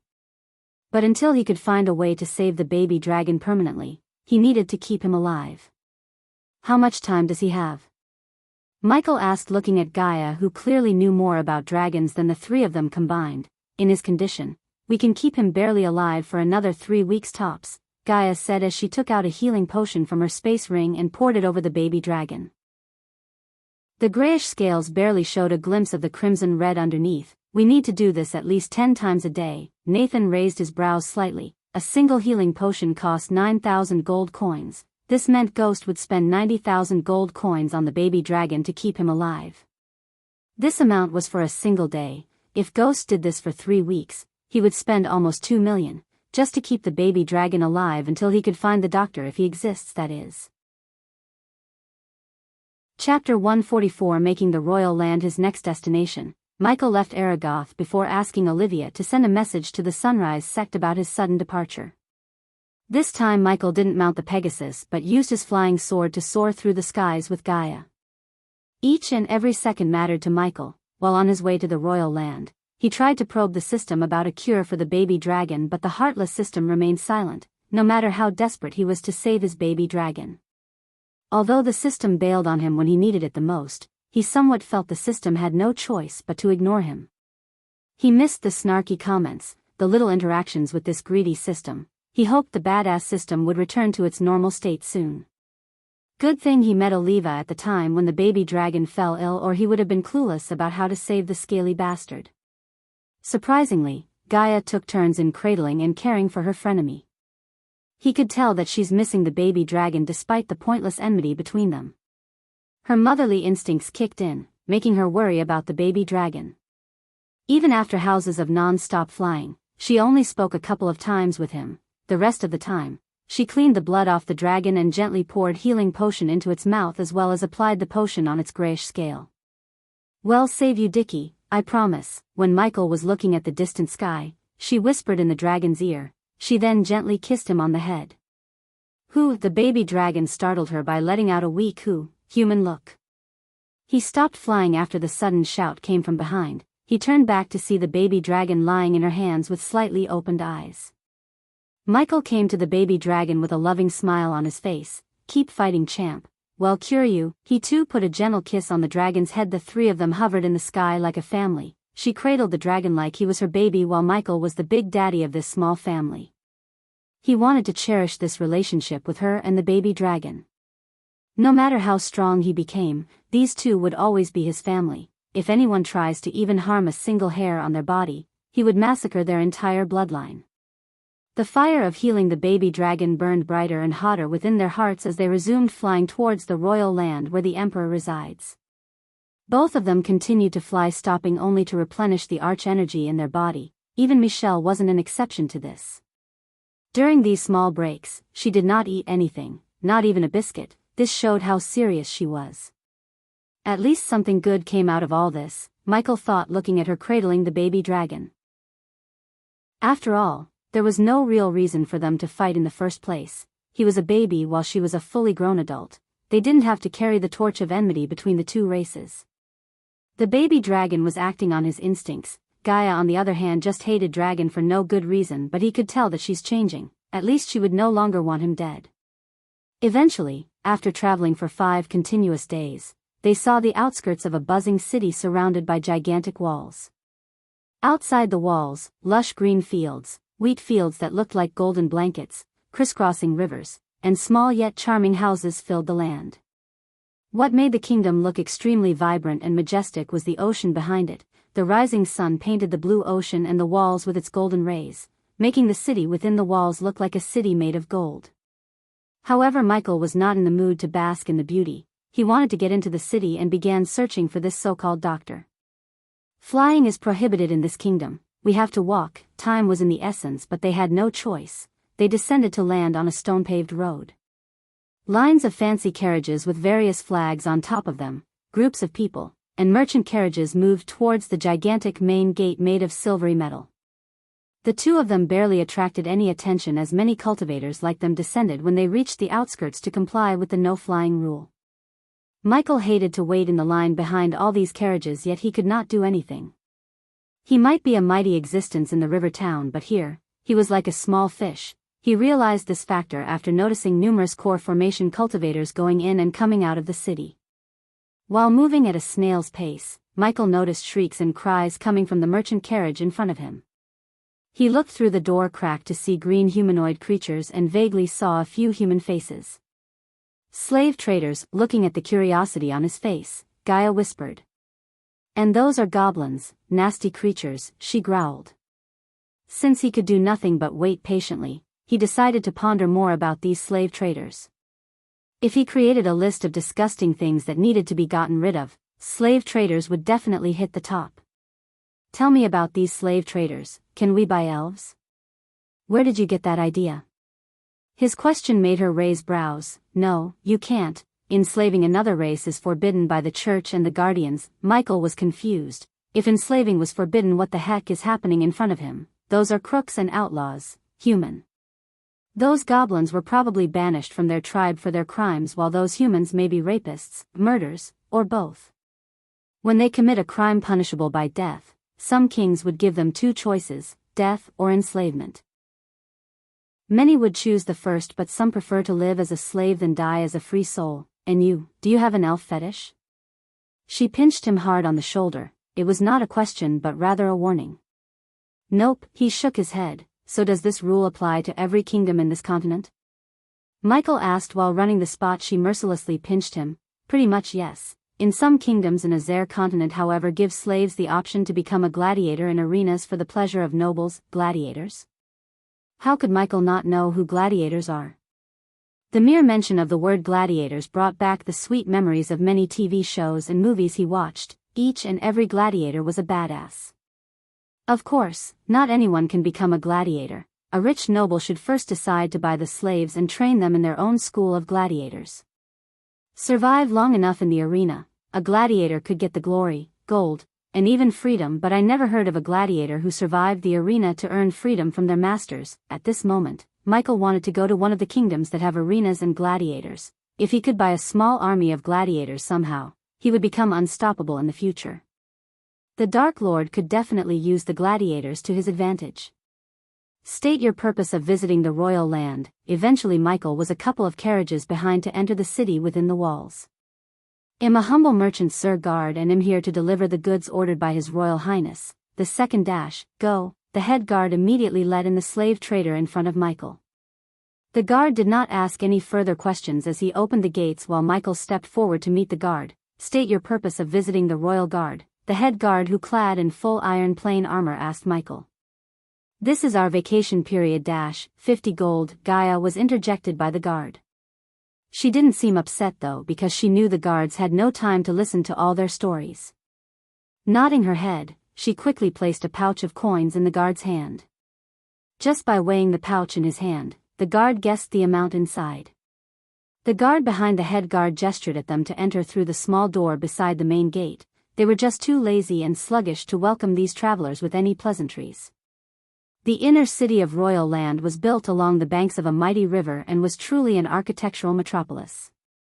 The skyline was littered with impressive towers and majestic buildings made of marble, as well as stones that shone in the daylight, and more seemed to be on their way. Its charm was matched by the backdrop of pristine skies which have helped shape the city into what it is today.